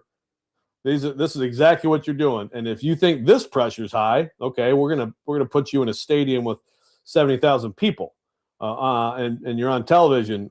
So like if you're missing these kicks now, that's all the information you need. So, yeah, I mean, I think we could be talking about a different kicker a week from now. And if that's the case, like you said, it's just like that probably means a game or two that you should win that you'll lose this coming season. Yeah, because you're not there with your kicker. And somebody already says like draft Brock Taylor from Vanderbilt. I mean, like in all seriousness, like that may, whether it's Brock Taylor or somebody else, like at some point you're probably going to have to get to the point where you devote like a 6th or 7th round pick to the kicker, right? Like you're probably eventually going to have to do it just to try to find a long-term answer there at some point.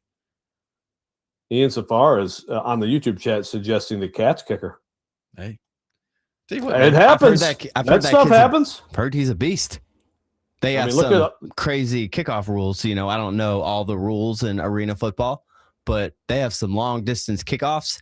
And if you get it in between the upright, which apparently is thinner and a little bit taller, smaller uprights, you get it in there, you get a couple extra points, and the dude's been nails. I don't care where you get him from. Just make the kicks, Well, you mentioned Aubrey. What was that dude selling bricks? It was right? Something, yeah. Yeah. It's like, wow, this guy can kick it 75 yards. I mean, sometimes people hit like a different level of muscle memory, when they're in their like mid-20s or whatever. So time for some tryouts, I guess. 615-737-1025 is our phone number. The Rex Rant with Joe Rexrode coming up next. Cory Curtis from News 2 will be with us at 8 o'clock. All that ahead. Robby and Rexrode, 1025 The Game.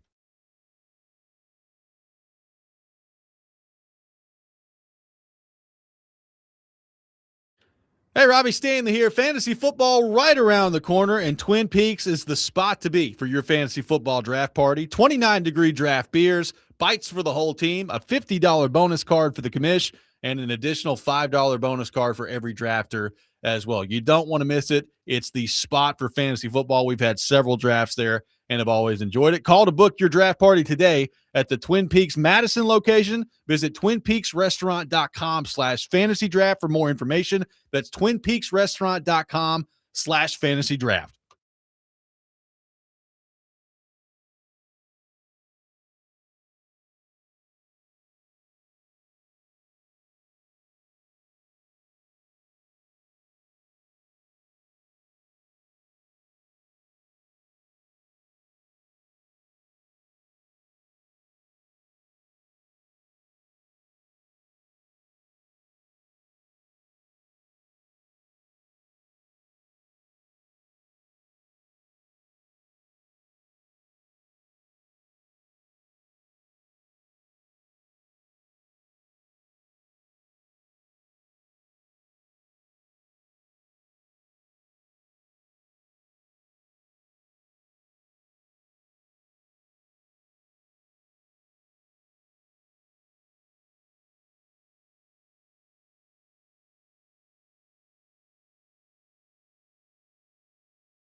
Sometimes he wakes up on the wrong side of the bed.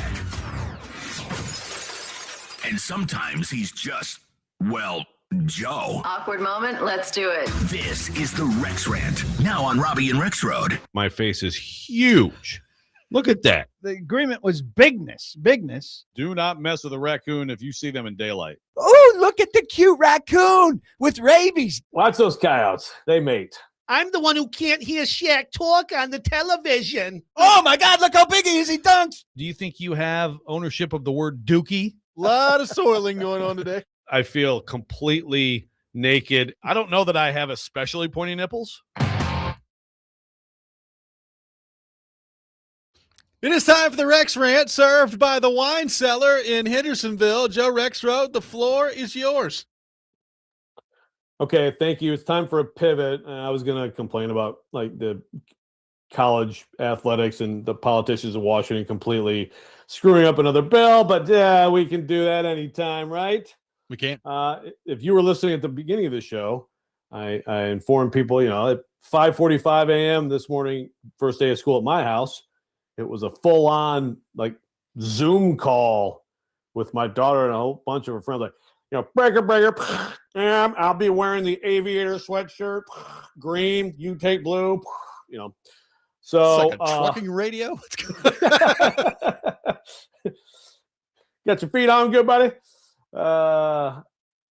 Yeah. So that was going on, and I'm here because we have a tradition, and of course, we are old people who are running quickly out of time to enjoy these traditions. But going all the way back to like when Jack, his first day of kindergarten, Katie takes a picture. Took a picture of him on the porch, and then after school we get ice cream. Okay, and so then Brennan gets old enough, and then Jackson, third grade, and Brennan's in kindergarten. We take a picture of them all through the years. Then Caroline gets to kindergarten, and so we have all three of them for a while. And then Jack moves on to college, and we have Brennan and Caroline. Of course, by then it's like, oh, I hate these stupid pictures. It's like, I don't care. You're taking the freaking picture. And boy, let me tell you, it was hard for a couple of years there with Brennan. It's like, hey, just look at the camera real fast. But my whole job today was just make sure we get the picture. Junior year, we have 2 years left of this, okay? Yep. So we have a conversation last night because Katie's out of town. So I have to deal with this. So conversation last night. Okay, Caroline. So school starts at 7:40. What you're getting picked up, she figured she'd get picked up about 6:40-ish or so. Now, that's early. I mean, like we're a block from the school. I mean, you have to drive around, but of course they have to go get some like whatever weird flavored coffee frozen drink at this place. Okay, fine. Okay, so at 6:30, when we have a break from radio, I will jump out, grab my camera, take a nice picture. See you later. Okay, have a first day of school. Well, at 6:17, right after we start our second segment, her friend pulls up. And there's Gus barking like crazy. There's Quinn barking like crazy. There's me muting myself. As someone on the text line has noticed this, so they sent me screenshots of me screaming. So meanwhile, so Robby is like talking about Cam Ward. I'm getting like one of every 4 words he's saying. I'm like, shut up, Gus! Shut up, Quinn! Stop it! Stop it! I'm like trying to get them to quiet down. I'm on mute. No idea, like completely botching the segment. Apparently, she thinks I'm yelling at her, and now her friend also thinks I'm yelling at them. Well, take the damn picture! No, I'm yelling at the dogs to shut up.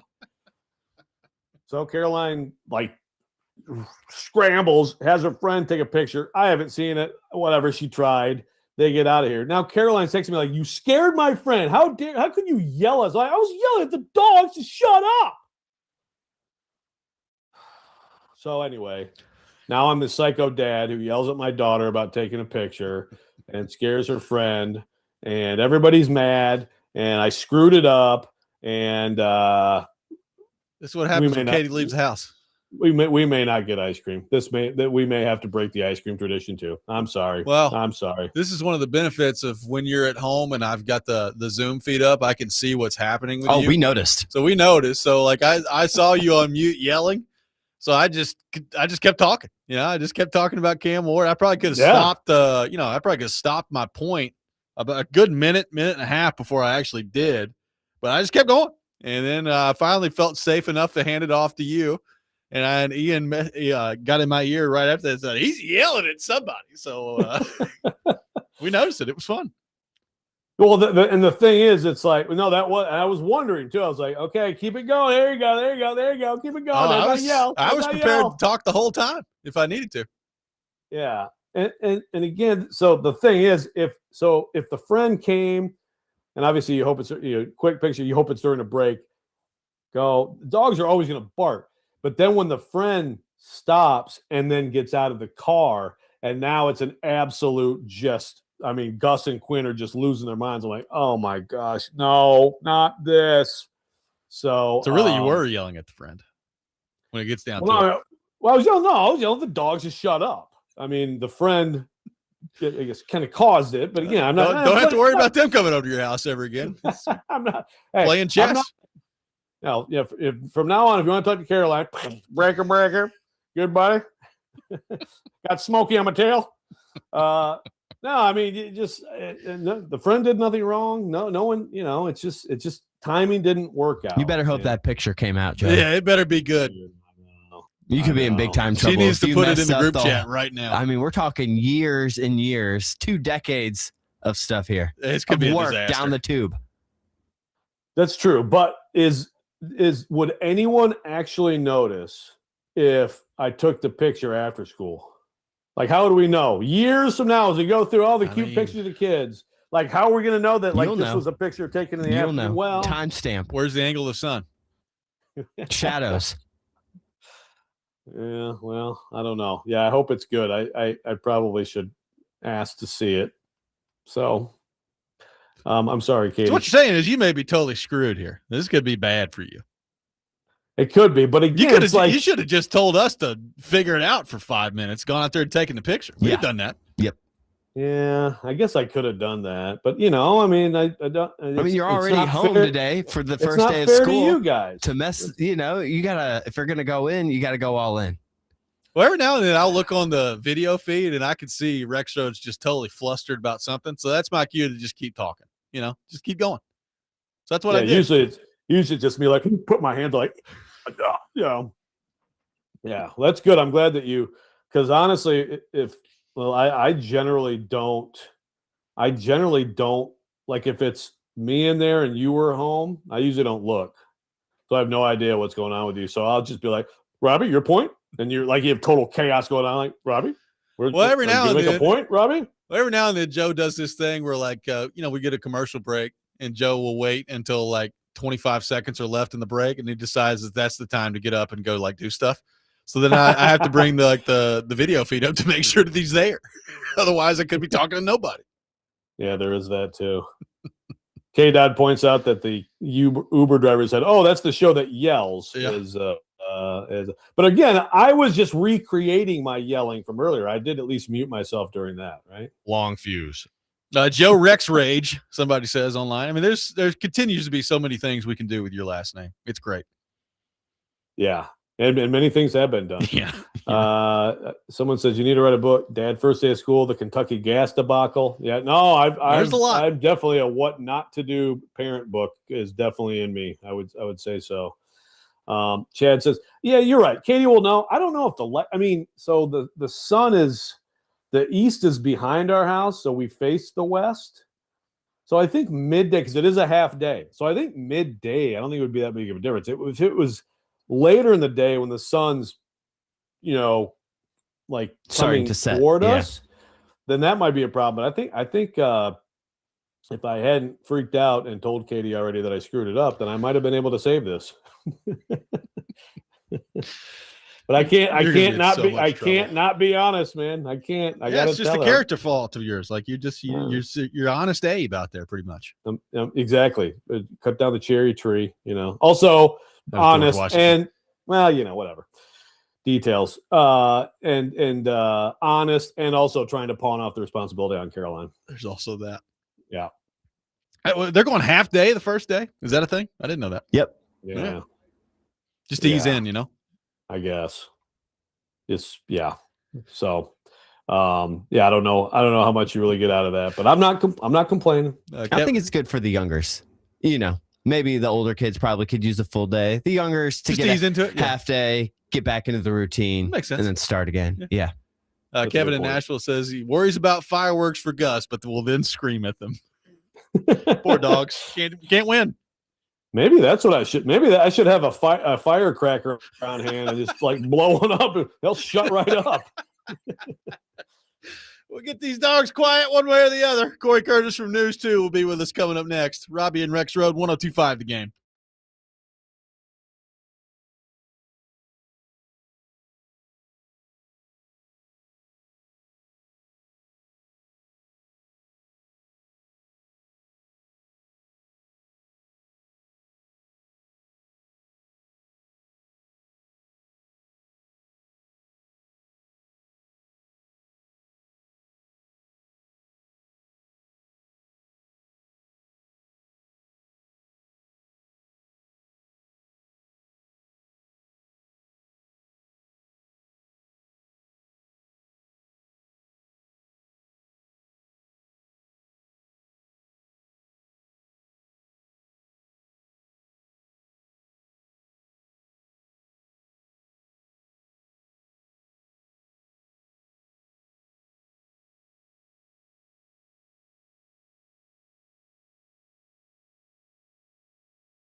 Final hour, Robby and Rexrode, 102.5 The Game. Robby Stanley, Joe Rexrode, Ian Safar here with you on this Monday morning. And we head to our phone line, driven by WilsonCountyHyundai.com.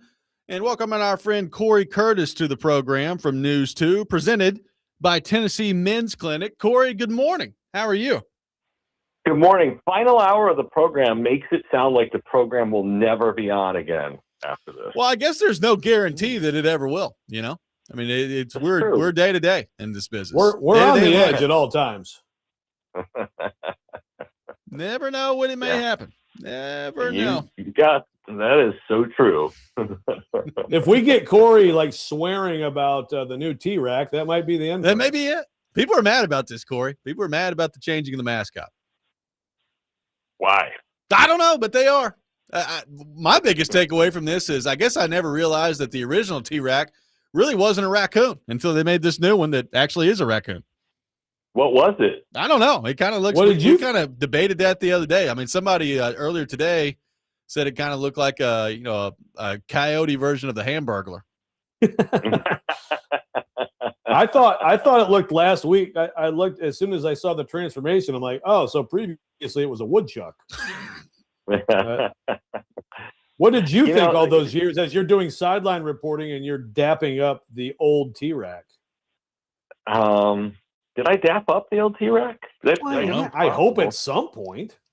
I don't know. It just looked like a cartoony raccoon-ish cat monkey thing. But here's the thing, and I know I'm not the only one to say this. T-Rack isn't for you and me and Robby. It's for the kiddos. True. Okay, and that's it. And he's not a Titan. All right, so he's not misrepresenting the Titans. All right, he's an animal.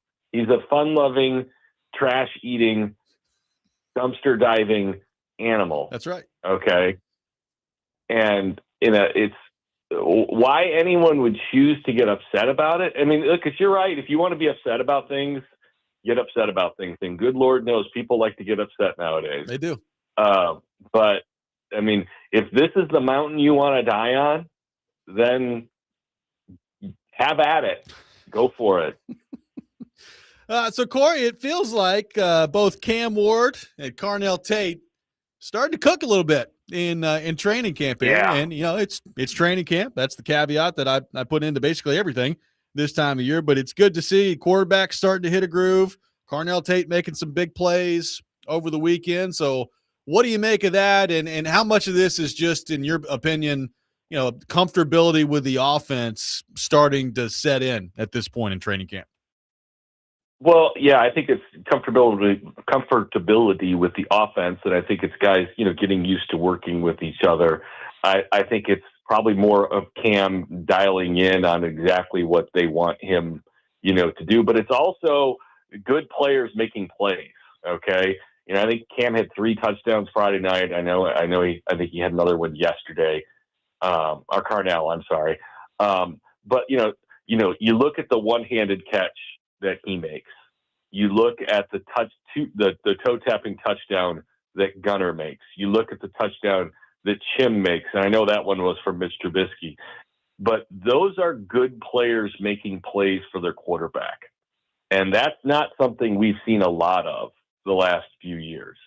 We always talk about the quarterback elevating the team, and that is absolutely something a top quarterback has to do.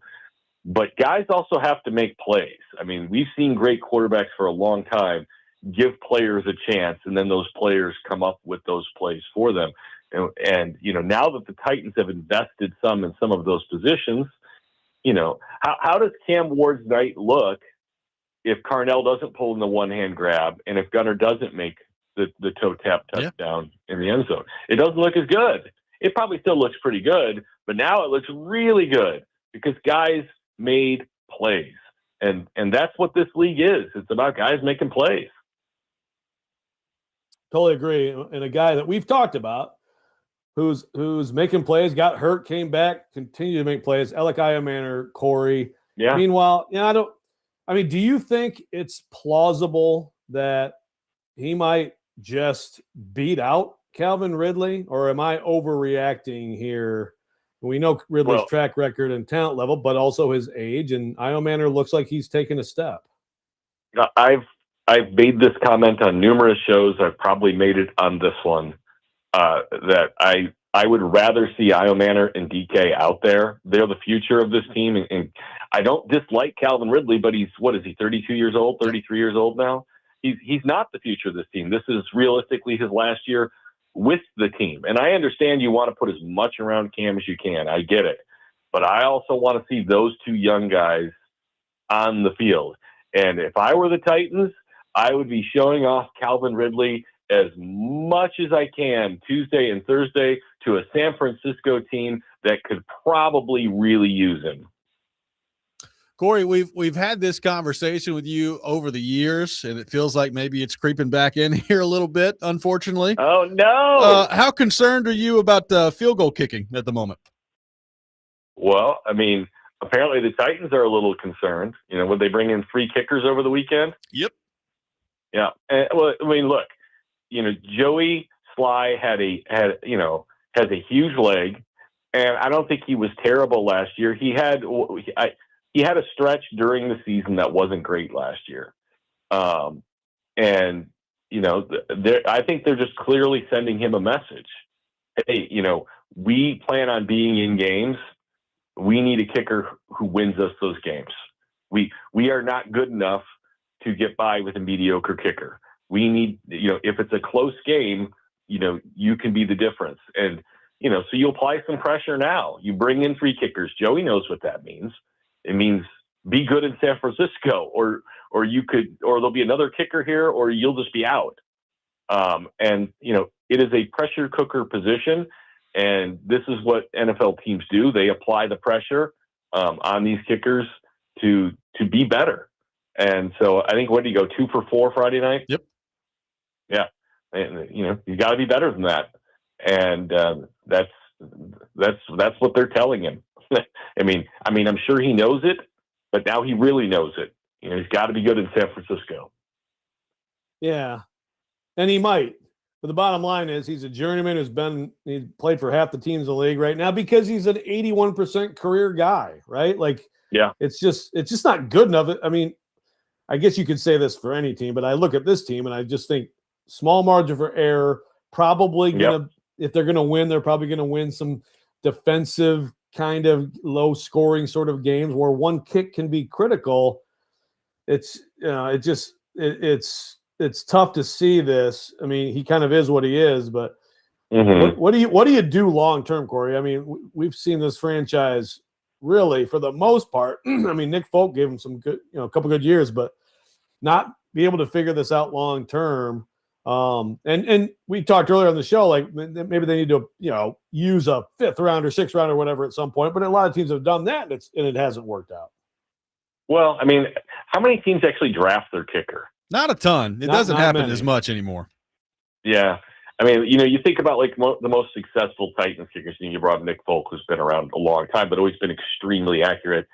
I think, Ryan Suckup is the last guy that you looked at and just, you thought they had a money kicker. And I know going into that season, they had like 2 or 3 rookies in camp, but they knew that I think it was Cairo Santos or Suckup was going to win the job in Kansas City, and they were just going to take the loser, which is what they did. But the Vrabel Robinson administration that never seemed to take the kicking position, very seriously. Is there some luck to it? I don't know. I mean, you look at Baronis. Wasn't Baronis kicking for like the New York Dragons when they got him? I think so. Yeah, that sounds right. Yeah, I mean, yeah, and he wound up being an outstanding kicker. And what's the kid in Detroit's name? We got Auburn and Dallas and the Detroit kid. Gosh, I mean, but they're both of those are great stories that are out of nowhere. Bates, yeah, they're both kind of out of nowhere stories. Yeah, and that's what I'm saying. I mean, like you're not talking about guys who get drafted here. I mean, these are guys who kind of develop, and I think coming into camp with one kicker, why not use one of 90 to bring in a younger guy to at least see what you can develop there, because that's kind of the way that seems to work, right? A younger guy comes in and proves he's the stuff and takes over. But if you don't bring that younger guy in, you don't get that look. And I know everybody's always wants competition. Well, you got to bring in competition. You got to bring in competition. You know, I don't think Joey Sly needs competition. I just think he needs to be better. What he needs to do to be better, I don't know. I'm not a kicking expert, but I also think, you know, I always say, looking is free, touching will cost you, right? That's what movie was that? There goes the show. Last show ever. But Cory is expediting the process. The Titans could look, right? The Titans could look, and I'm sure you could say they're looking around the league, but I think they could have another guy in camp, you know, to see, because you don't know if you're going to stumble upon that Baronis or that Aubrey, right? Yeah. You know, so you gotta have those guys here. And you know, I know Young Wei Koo was one of the guys that was here. You know what he is. I don't know. I don't remember who the other two were, but I don't know how realistic they were about addressing the kicking situation. So, Cory, the preseason game opener coming up on Thursday in San Francisco on News 2. What are maybe a couple of things that you're most, I guess, curious about heading into preseason game number 1? Well, you know, look, we all know the challenges of the offensive line, but I feel like it's been a little better than I expected in camp. And I want to see, and you know, we've been told we're going to see the starters, right, in all 3 preseason games. And number 1, I want to see if you know, I'm guessing that's Volson. We've seen 3 guys at that right guard spot, but I'm guessing it's Volson. But I want to see the offensive line, you know, be physical. I want to see a group that is ready, you know, to be combative. 5 willing combatants on the offensive line working together. You know, we've seen some nice plays in the running game from that group. I talked with Carmen Brasilia yesterday. He's really happy with the way they've embraced a lot of their double team concepts. So I want to see that group continue to kind of take a step forward that is a little better than I expected at this point. And then I'll be a broken record on Carnell Tate. I just want to see him continue to make plays and be that guy, because if he's that guy, that answers a big question for this team for a decade. Yeah, no doubt. I mean, and you know, that's a guy who there are a few young guys on this roster who are showing some promise. Cory, Titans just paid Peter Skoronski. Yeah. Big money, big guarantee. First, second contract they've given out since Jeff Simmons and Amani Hooker. Yeah, it's amazing. Yeah. So we were talking earlier about, I mean, this is obviously something they'd love to encounter. You know, there are a bunch of people who in the next couple years could be on track for that, to where it's like, wow, are you guys sure you should have paid the left guard that much? But first of all, I mean, I think you had to do it, but also what a great problem they'd love to have to suddenly have a few of these guys that they're like, oh, we have to keep this guy, starting with J.C. Latham. Yeah, well, look, they've got plenty of cap space, and the big reason for that is they haven't signed a lot of second contracts. Actually, they've signed one since 2009, the 2019 class. So a lot of their money is tied up in free agents. And, you know, most of those deals you can eliminate in 2 years. Skoronski's also not even 25 years old. Yep. He is the kind of player you want to tie your money into. He's also an ascending player, a player who's getting better each year, and not a player who's peaked and going to be dropping off. And so, you know, I view Peter Skoronski as a good investment for this team. And with where the cap is at, you know, look, is that money way more than we expected at first? Yeah. You know, at first I thought he would be in the 80 million range for 4 years, but with the way the numbers were going, this was kind of the spot where you thought it was going to wind up. But yeah, I mean, you hope, you know, there are some young players, you know, like DK and Aya Manor that you're going to want to offer a second contract to it. And you brought up JC. This is a huge year for him. He needs to be an ascending player this year. He needs to show that's what he is. Cedric Ray is another one who, you know, how much do middle linebackers get? I don't know. But he looks like a good player that you're going to want to keep around on this team after last season. We'll see how he follows up this year. Corey, as far as we know, we're still in the air. We appreciate you taking time to be with us as always. I think we made it. The FCC hasn't called? I don't think so. I think we're doing well right now. Doing very well. I don't want you guys. Don't fart us up. I don't want you to get kimmeled. Yeah, thanks. Appreciate it. Have fun out there in San Francisco this week. I'm not going to set one foot in San Francisco. Oh, well, you're right. You're not. I'm going to go to San Jose, and then I'm going to go to Santa Clara, and then I'm going to go to Santa Anita, and then I'm going to go to San Juan, and then I'm going to go. No, I'm not. I'm just going to. And then you're going to go to the hashtag substation. Yeah, but be careful of that substation. Come back in one piece. I'm going to go to the substation. I'm going to get a foot-long turkey and ham, and I'm going to enjoy it. Take a snapshot of that substation. Send us a picture. Yeah. Have you ever watched Skinwalker Ranch on the History Channel? No, I have not. This is my favorite show.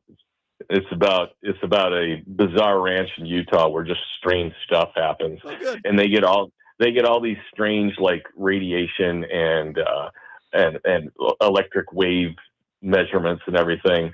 So maybe the 49ers play on like an ancient Indian burial ground ranch or something. Well.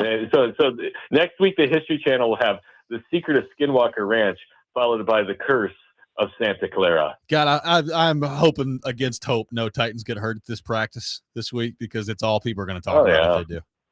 I was really concerned that Corey was bringing up the Bunny Ranch. The Bunny Ranch? No. I am landing in Las Vegas, by the way, on my way there. So, Joe, if you want me to go and pick you up like some coupons or some memorabilia, I can. Appreciate that. I don't think one day's exposure to the substation does it. That's good. That's good to know. Good to know. Corey, thank you, sir. We'll see you. Compelling and rich. That's right. Cory Curtis, brought to you by Tennessee Men's Clinic. We'll react to what Corey had to say. Take your thoughts on the Titans. Robby at Rexrode, 102.5 The Game.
Robby and Rexrode, presented by Green Ventures Landscaping, outdoor patios, landscaping design, lawn maintenance, and more. Visit greenventureslandscaping.com, live from our Busy Bee Plumbing, Heating, and Air Conditioning Game Nashville studios. Home of the $99 yearly Beehive membership, where the buzz is always about great service. Appreciate Cory Curtis for being with us in the last segment. Joe, the Titans have released their first unofficial depth chart for the 2026 season. You'll be stunned to know Cam Ward, the starting quarterback, listed on the roster, so that part is good. The right guard battle is going to be interesting. Cordell Volson is listed as the starting right guard. Fernando Carmona is behind him on the depth chart. But as Cory mentioned in the last segment, they've been basically rotating some people through that. So that part is going to be interesting to see who nails that down. I don't know if that's good news or bad news, Joe. If they have not nailed down a starting right guard, does that mean that Carmona has just been way better than they thought? Does that mean that Volson, they look at it and say, I don't know. It's not going very well. I don't know really what to make of the right guard situation yet. Yeah, well, I'm not sure on the Volson front. I mean, look, it's good to have your rookie pick ascending. It also, a year ago, we were talking about Slater, right? As a guy who, Jackson Slater is a guy who maybe was going to be emerging. And now this, I mean, on this depth chart, he's actually listed as Skoronski's number 2. So this depth chart would lead you to believe that he's not even in that competition. Yes. So now I think if he were playing well enough, then he would absolutely be in the competition, because you've got to try to have 5 solid spots. So, I mean, that's an interesting one. You got some things. I mean, it is very interesting. So you got Diabate listed as a starter there at linebacker. Again, we've talked about Anthony Hill Jr. and just keeping expectations somewhat manageable. Yeah, for a rookie at that particular position, but nothing else really stands out. And again, a lot of times these are just sort of. I don't know if Sal's like this. I know some coaches are basically like, okay, whatever, man, put whoever in there. We have to release one. It means very little. That's good. No Cam's a starter in the unofficial. Yeah, that is good. Yeah. Trubisky's the backup holder as well, so that's good. Good to know. Okay, that is good to know. It's not, and it's not. There's no or. The college depth chart is loaded with ors, man. Those are loaded with ors. There's no Trubisky or Levis at QB2. So yeah, can't wait for those. That's going to be great. In case anybody wondered, yeah. Oh yeah, I mean, I can guarantee you that both Vanderbilt and Tennessee's quarterbacks will be or. Oh yeah, they'll be Berlowitz or Curtis, Brandon or McIntyre. Yeah, really, very much looking forward to that. Some tough news, Joe, for a former Titan. Dylan Radin's out for the year with a torn ACL. So for those who didn't know, he's with the New Orleans Saints, and he is now out for the season with a torn ACL. I will say we've had a few rough injuries in few ACLs across the league in the NFL so far this year, and Dylan Radin's the latest on that front. Yeah, and I'll be honest with you, I didn't even know where he was, so this tells me now where he was. For anybody who says everyone who leaves the Titans is awesome, it's that's not necessarily true. Tough news for him. You've also got Tunsil triceps surgery, which sounds terrible. Significant time. Laramie Tunsil, Commanders, left tackle. That's a big hit to Jaden Daniels and their hopes. You get the Bears. Burden out for the preseason. Yeah, burden out for the preseason. Groin injury. So soft tissue. I mean, hopefully that doesn't linger into the season. But yeah, they're starting to pile up, and you just wait until you get 2 teams together in the shadow of a substation. Yeah.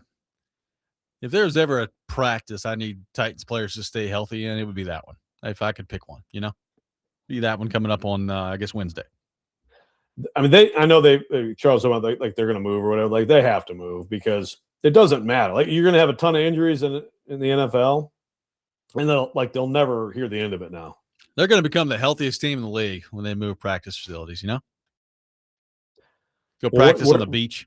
Well, I was going to say, like, what would be like the opposite? Like practicing near a waterfall or something? Like what would be like some sort of fountain of youth type thing out there somewhere, or in front of a redwood tree? I don't know. It's a good question. I don't know. There's plenty of people to go do some research out there for.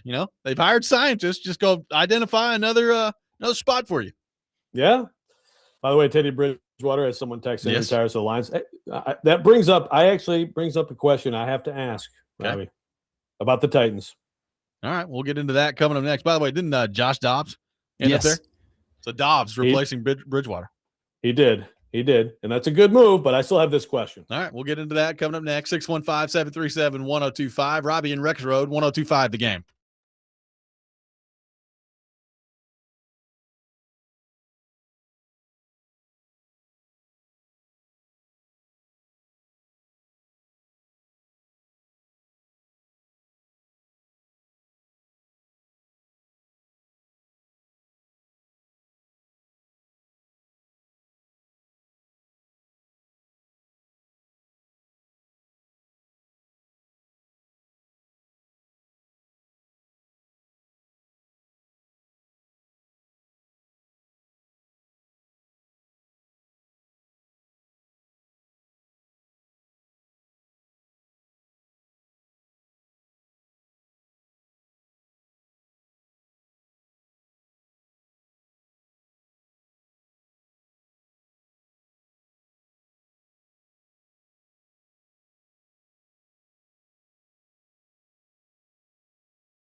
Robby and Rexrode, 1025 The Game, taking your thoughts At 615-737-1025. We mentioned Teddy Bridgewater retiring from the Detroit Lions.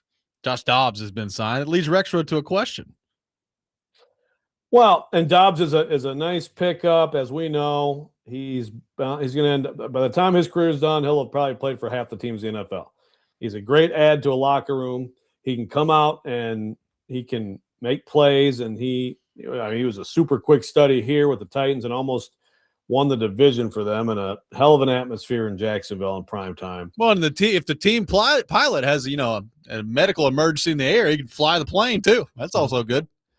That's right. There is that too. I mean, maybe he can go out and reprogram that substation or something, try to fix that. Maybe so. But yeah, he's a journeyman backup. Obviously, I think with Dobbs, and this goes back to Tennessee, as we've talked about before. He just can't command the football like you need to be a starter in this league.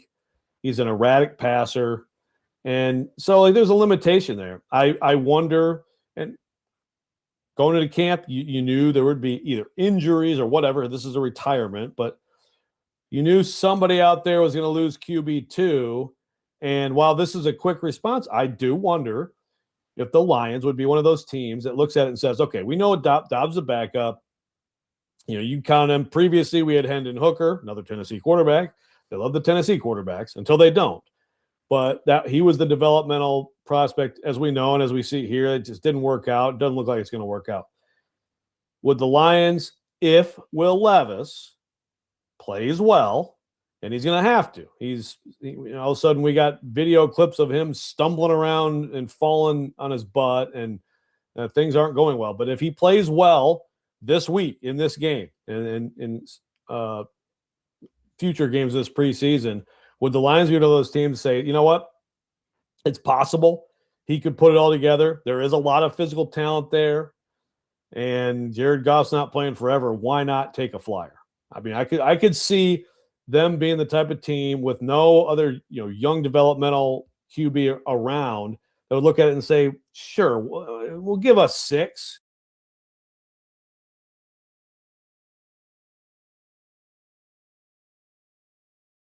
And he's a UDFA, so I don't know what that means. He's an Illinois legend. Yeah. So is he going to be there at the end of training camp? Is he going to make the practice squad? I don't know. I don't know what their plans for Luke Altmaier are. I mean, it's worth discussing if you're Detroit, for sure. That young developmental guy to come in and maybe be a part of your organization there. I mean, the thing is with them though, for a backup quarterback, I think Levis is so erratic as a backup quarterback. I think that's part of why nobody's traded for him yet. Is he's not exactly what you're looking for in a backup. He may be an intriguing developmental prospect that you can work with for a long time, but I don't know. What if Goff goes down? Are you going to throw him in the game and think that he's going to give you anything? I don't know. It's just a weird spot with Levis. I mean, there's clearly a perception problem with Will Levis right now. Clearly, right? I mean, we talked about this when he made his comments last week of, I know there's not 32 quarterbacks better than me. Well, the NFL says differently, bud. It just is. I mean, and that's a position too where there's a shortage on good backup talent, right? If you go back and look at the list of backup quarterbacks in the league, I mean, it's not an overly impressive list. So, and it just tells me that nobody's really all that interested in Will Levis right now. How much can he change that if he goes out this week in San Francisco and plays really well, or if he goes out the rest of the preseason and plays really well? I mean, it has to help some, but right now, I mean, the vibe I get is there's a lot of work he's going to have to do to change the perception on him around the league. Yeah, no question. He's going to have to be really good and not just make plays, but he take care of the football, not look like someone who's too much of a chance taker. Yeah. Look as though you have let some lessons sink in from when you had your opportunity and you tried to do too much and got yourself in a ton of trouble. So yeah, it's all about these preseason performances, but they do matter. They mattered from Malik Willis. Yep. And I don't think he was even on a radar before he played well. I mean, I could be wrong, but I'd be surprised. I don't think you are wrong. You know, and again, these things are preseason games are largely worthless, but in this way they can matter. I mean, look, for as worthless as they are, every single GM in this league, or at least their personnel department, they scour the film of every other preseason game because they're trying to upgrade a little bit at this gunner or this whatever. And so I think, and some of this would be, like Altmaier now has more reps because Bridgewater's out, so he's going to play a ton for the Lions. He'd have to play poorly too. And he probably actually, I mean, Altmaier, I just don't know if he has the talent even to stick in the league at all, but he's probably a safer guy anyway. Well, I think I understand that Levis is about to play in a preseason game coming up later this week, and he's going to be playing with largely third string players. So on the one hand, you've got, backup offensive linemen and third string wide receivers that you're going to be throwing the ball to. But you are going up against backup and third string defensive players as well. Look, if he's as good as he thinks he is, he ought to dominate in the preseason, right? He ought to have really good numbers and really good games in the preseason. So, I mean, if he doesn't, I think that's a red flag, right? I know teams are going to look at that and be like, wait a minute. You think you're some starting quarterback and you're the third string on the Titans and you can't go out here in the preseason games and light it up? I think there's, for him individually, probably more than anybody, there's a lot riding on the preseason game coming up this week because based on the position he's in right now as the third string quarterback for the Tennessee Titans, he ought to go out there and play well. And if he doesn't, to me, that's a big problem for him. No doubt. Yeah. And of course, when you look at his history, you're like, boy, that's a lot of pressure. And it has not been a great thing for him. Texter says Levis isn't young, LOL. Well, he's 27. He's young and experienced. He's 27. If you're a good quarterback, I mean, the way they protect quarterbacks, yeah, man. I mean, you can play well past a decade of where he is right now. So, yeah, in quarterback years and also experience years, he is young. Yeah, I would agree with that. I mean, and now the more time that goes on here, Joe, I mean, we kind of joked about it at the beginning of the show, but I mean, you're rolling out the right, you fall down. Beyond the clip of him falling down and everybody looking at him and laughing at him over the weekend, which has become a thing with him, it also doesn't appear to be going that well for him right now in camp. So, the more opportunities he gets and the more he's around, the more I'm just convinced that he's not any good. It's just, I mean, that's the conclusion that I'm forced to draw at this point. We'll see what that means in the games and if he can change some of that. But it kind of feels like he's just not very good, right? And it may just be that he's not very good throughout his entire career. Yeah, for sure. It may well be. You mentioned who he's playing with, and certainly that's not great from the offensive line perspective, and that could be a problem. But this team does, despite what you read at paulkuharski.com, have skill depth. And him and Restrepo are going to light it up, man. But even he might be able to play a little bit with some of those guys who actually might be on the field this year. And even a Bryce Oliver is pretty good in a preseason game. Pretty good. Yeah. So, yeah, it's I mean, that's probably depending on what Sal's going to do with the starters. And obviously joint practice, I feel like games after joint practices are even less usually for coaches.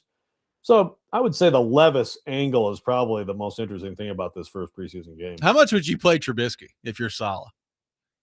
How much do you need to see Mitch Trubisky play in the preseason? Not a ton, and especially if I don't feel good about who's blocking for him. Yeah. So I think Levis gets a lot of snaps. More reps for Hendon Hooker. Yeah. Is he going to get in? I mean, I would freaking hope so, right? He better. He is. You don't think he is? I don't know. I don't think it's a guarantee. He's not getting any team reps. Yeah. There's a chance they could just say, hey, Will, whole second half's yours, baby. Go see what you can do with it. Yeah. And I'd like to see Will Levis get a ton, but yeah, you'd like to see Hooker get a little bit of a chance to go out there, right? I'd love to. I don't know that I'm convinced he's going to. The Titans, once again, are going to have to apologize to Vols fans. Okay, you're right. That won't go over well. 615-737-1025 is our phone number. We'll wrap up the show coming up next. Robby and Rexrode, 1025 The Game.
Final segment of the day, Robby and Rexrode, 102.5 The Game.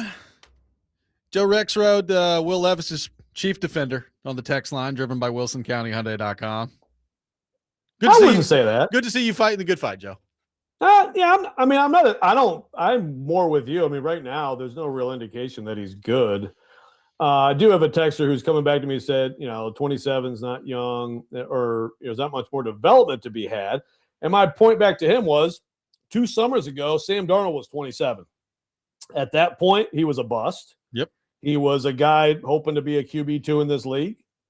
And 2 years later, he's had back-to-back fantastic seasons as a starter, and he's a Super Bowl champion. And I also brought up Kurt Warner as an example. I mean, 28 years old, he's Arena League guy, stocking shelves, and he gets a shot with the Rams because Trent Green gets hurt, and the rest is history. So I just disagree that people, especially at quarterback, can't transform into something different in their late 20s and even early 30s. Well, Possible. It's a little bit of a different scenario, but Tannehill was 30 when he got traded here. Now, he had been a starting quarterback and had thrown for over 4,000 yards, but it didn't end well in Miami, and they were moving on from him. And he comes here and plays by far the best football of his career. So exactly, it's a different scenario, but he was 30 years old when he got traded here. Right, exactly. And Texter pointed out Baker. You're right. Those are exceptions to the rule. But remember, anybody who works out in the NFL is an exception to the rule. I forget the number. I did the thing last year where I went through all the first round picks or whatever. It's overwhelmingly the rule that you will not pan out as a first round quarterback in the NFL. So anyone who works out is an exception to the rule. Agreed. Justin from Greenbrier says if Levis could get his head to match what his body's capable of, he could be phenomenal. But that's the problem. He can't get out of his own way. I would agree. I mean, that's kind of what it feels like with him. So, but yeah. I will say, all that being said, in terms of watching preseason football, Joe, I am fascinated to see the way he plays coming up on Thursday. Like, it is for a preseason game, an interesting storyline to me to see what he looks like out there. It is. And it's been a long time since we watched him play football at this point. Yeah, exactly. Look, as bad as some of his very well-known gaffes have been, and as bad as some of his performances have been, he has had good performances as an NFL quarterback in actual NFL games that meant something. Yep. For a team trying to do something. I mean, like it's not nothing. Like, he has demonstrated some ability. So we'll see. By the way, I did not know this. I've never heard this, but JR on the YouTube chat, apparently Josh Jobs' nickname is the Pastronaut. That might be the greatest nickname ever. Did you know this? Oh, yeah. How the heck have we never talked about the Pastronaut? It's not as good as the Pharaoh or Prince, who is promised from Trevor Lawrence, but it's good. The Pastronaut. Is that listed on the whatever, that site? I'll go check. Hold on. I mean, I feel like it's got to be. It's not official unless it does. That didn't get applied at Tennessee, did it? No, I think that was an NFL thing. Yes, it is. It's the only nickname listed for Dobbs on the Pro Football Reference is Pastronaut. I mean, that's just freaking amazing. Has Cam Ward got one? That makes me. I don't know. It's just Cam. Okay. Now my anger over the new T-Rack is fading because I like that nickname so much. Pastronaut. Are we going to get over? Are people going to get over this now? I feel like we haven't had that much. No, I feel like people took the weekend. It's good now. Yeah, and I agree with anybody who's like, I just want these guys to find people who can play football and maybe win a football game. Okay. We all know about Peyton. We may have talked about this before. I'm looking at every now and then I go down the rabbit hole of these nicknames for quarterbacks on Pro Football Reference. I mean, everybody knows Peyton Manning is the Sheriff. Has anyone ever called him the Caveman or Pay Dirt? Because those are also listed. Pay Dirt. I kind of like it. Oh, I mean, I guess the Caveman. The Caveman. What is that about? I don't know. It's on there though. Yeah, I mean, it's like anything that site is like anything that's ever mentioned somehow finds its way on that site. The Sheriff. Yeah, I mean, I've heard that, but even that one. I mean, how often do people really use that? Brady's got 7 of them, 7 nicknames, 1 for each Super Bowl. TB12, really? Tom Terrific, Touchdown Tom, Goat, the Pharaoh, Comeback Kid, and the last one, Sir. Okay. So some Brady Slappy put together that site. Oh yeah, Astro Dobbs. I do remember that. Astro That one, I Dobbs, think yeah. people said that at Tennessee. That's not on the list though. Pro Football Reference. Just the Pastronaut. That's elite. That is elite. So, yeah, I'm just saying. Dobbs is Dobbs. We know what Dobbs is, and it's a good pickup for the Lions. But if I were them, I'm not saying like it's a total flyer, but there is something to be said for having someone young in your camp that can develop. And maybe Altmaier is better than I think he is. You know, he's a UDFA. He was fine in college. There's a lot more physical talent. Yes. For a Will Levis compared to a Luke Altmaier. But that isn't, if you have a reliable, limited game manager, sometimes that's what teams want. All right, outside of Levis, early shots this week, who is the player you're most interested to watch in the preseason game coming up on Thursday? I mean, you could say like Tate, but he's going to play for like 5 minutes, maybe. Yeah, whatever Latham gets out there, I'm keenly interested in all those reps and keenly interested in the whole O-line won their reps. Oladejo, that's mine. Is the guy that like he should get some run here. And I guess the thing is, this sort of tells you something sometimes too. Like if Oladejo plays for a half, that probably tells you that he's not all that close to the rotation or that he's kind of on the fringe, not going to get that many snaps. So you almost, you'd like him to play well, flash, and also not play a ton. So it's like, okay, he's actually going to get some run this year. But yeah, it's time for him to make some plays. I wouldn't mind seeing playing a little bit. Everything you're saying, I agree with, but I wouldn't mind seeing him play a little bit out there. Yeah, and watching the linebackers too. I mean, Gray, I really expect big things from him. Diabate, watching James Williams. James Williams has flashed a lot in camp. Does that crossover? He'll probably get a lot of snaps in this game, and he's fun to watch. We'll see how it goes. Got to survive the substation first. That does it for us today here on the program. We'll be back 6 a.m. tomorrow. Next Man Up with Jake Lyman coming up next. You're listening to 102.5 The Game.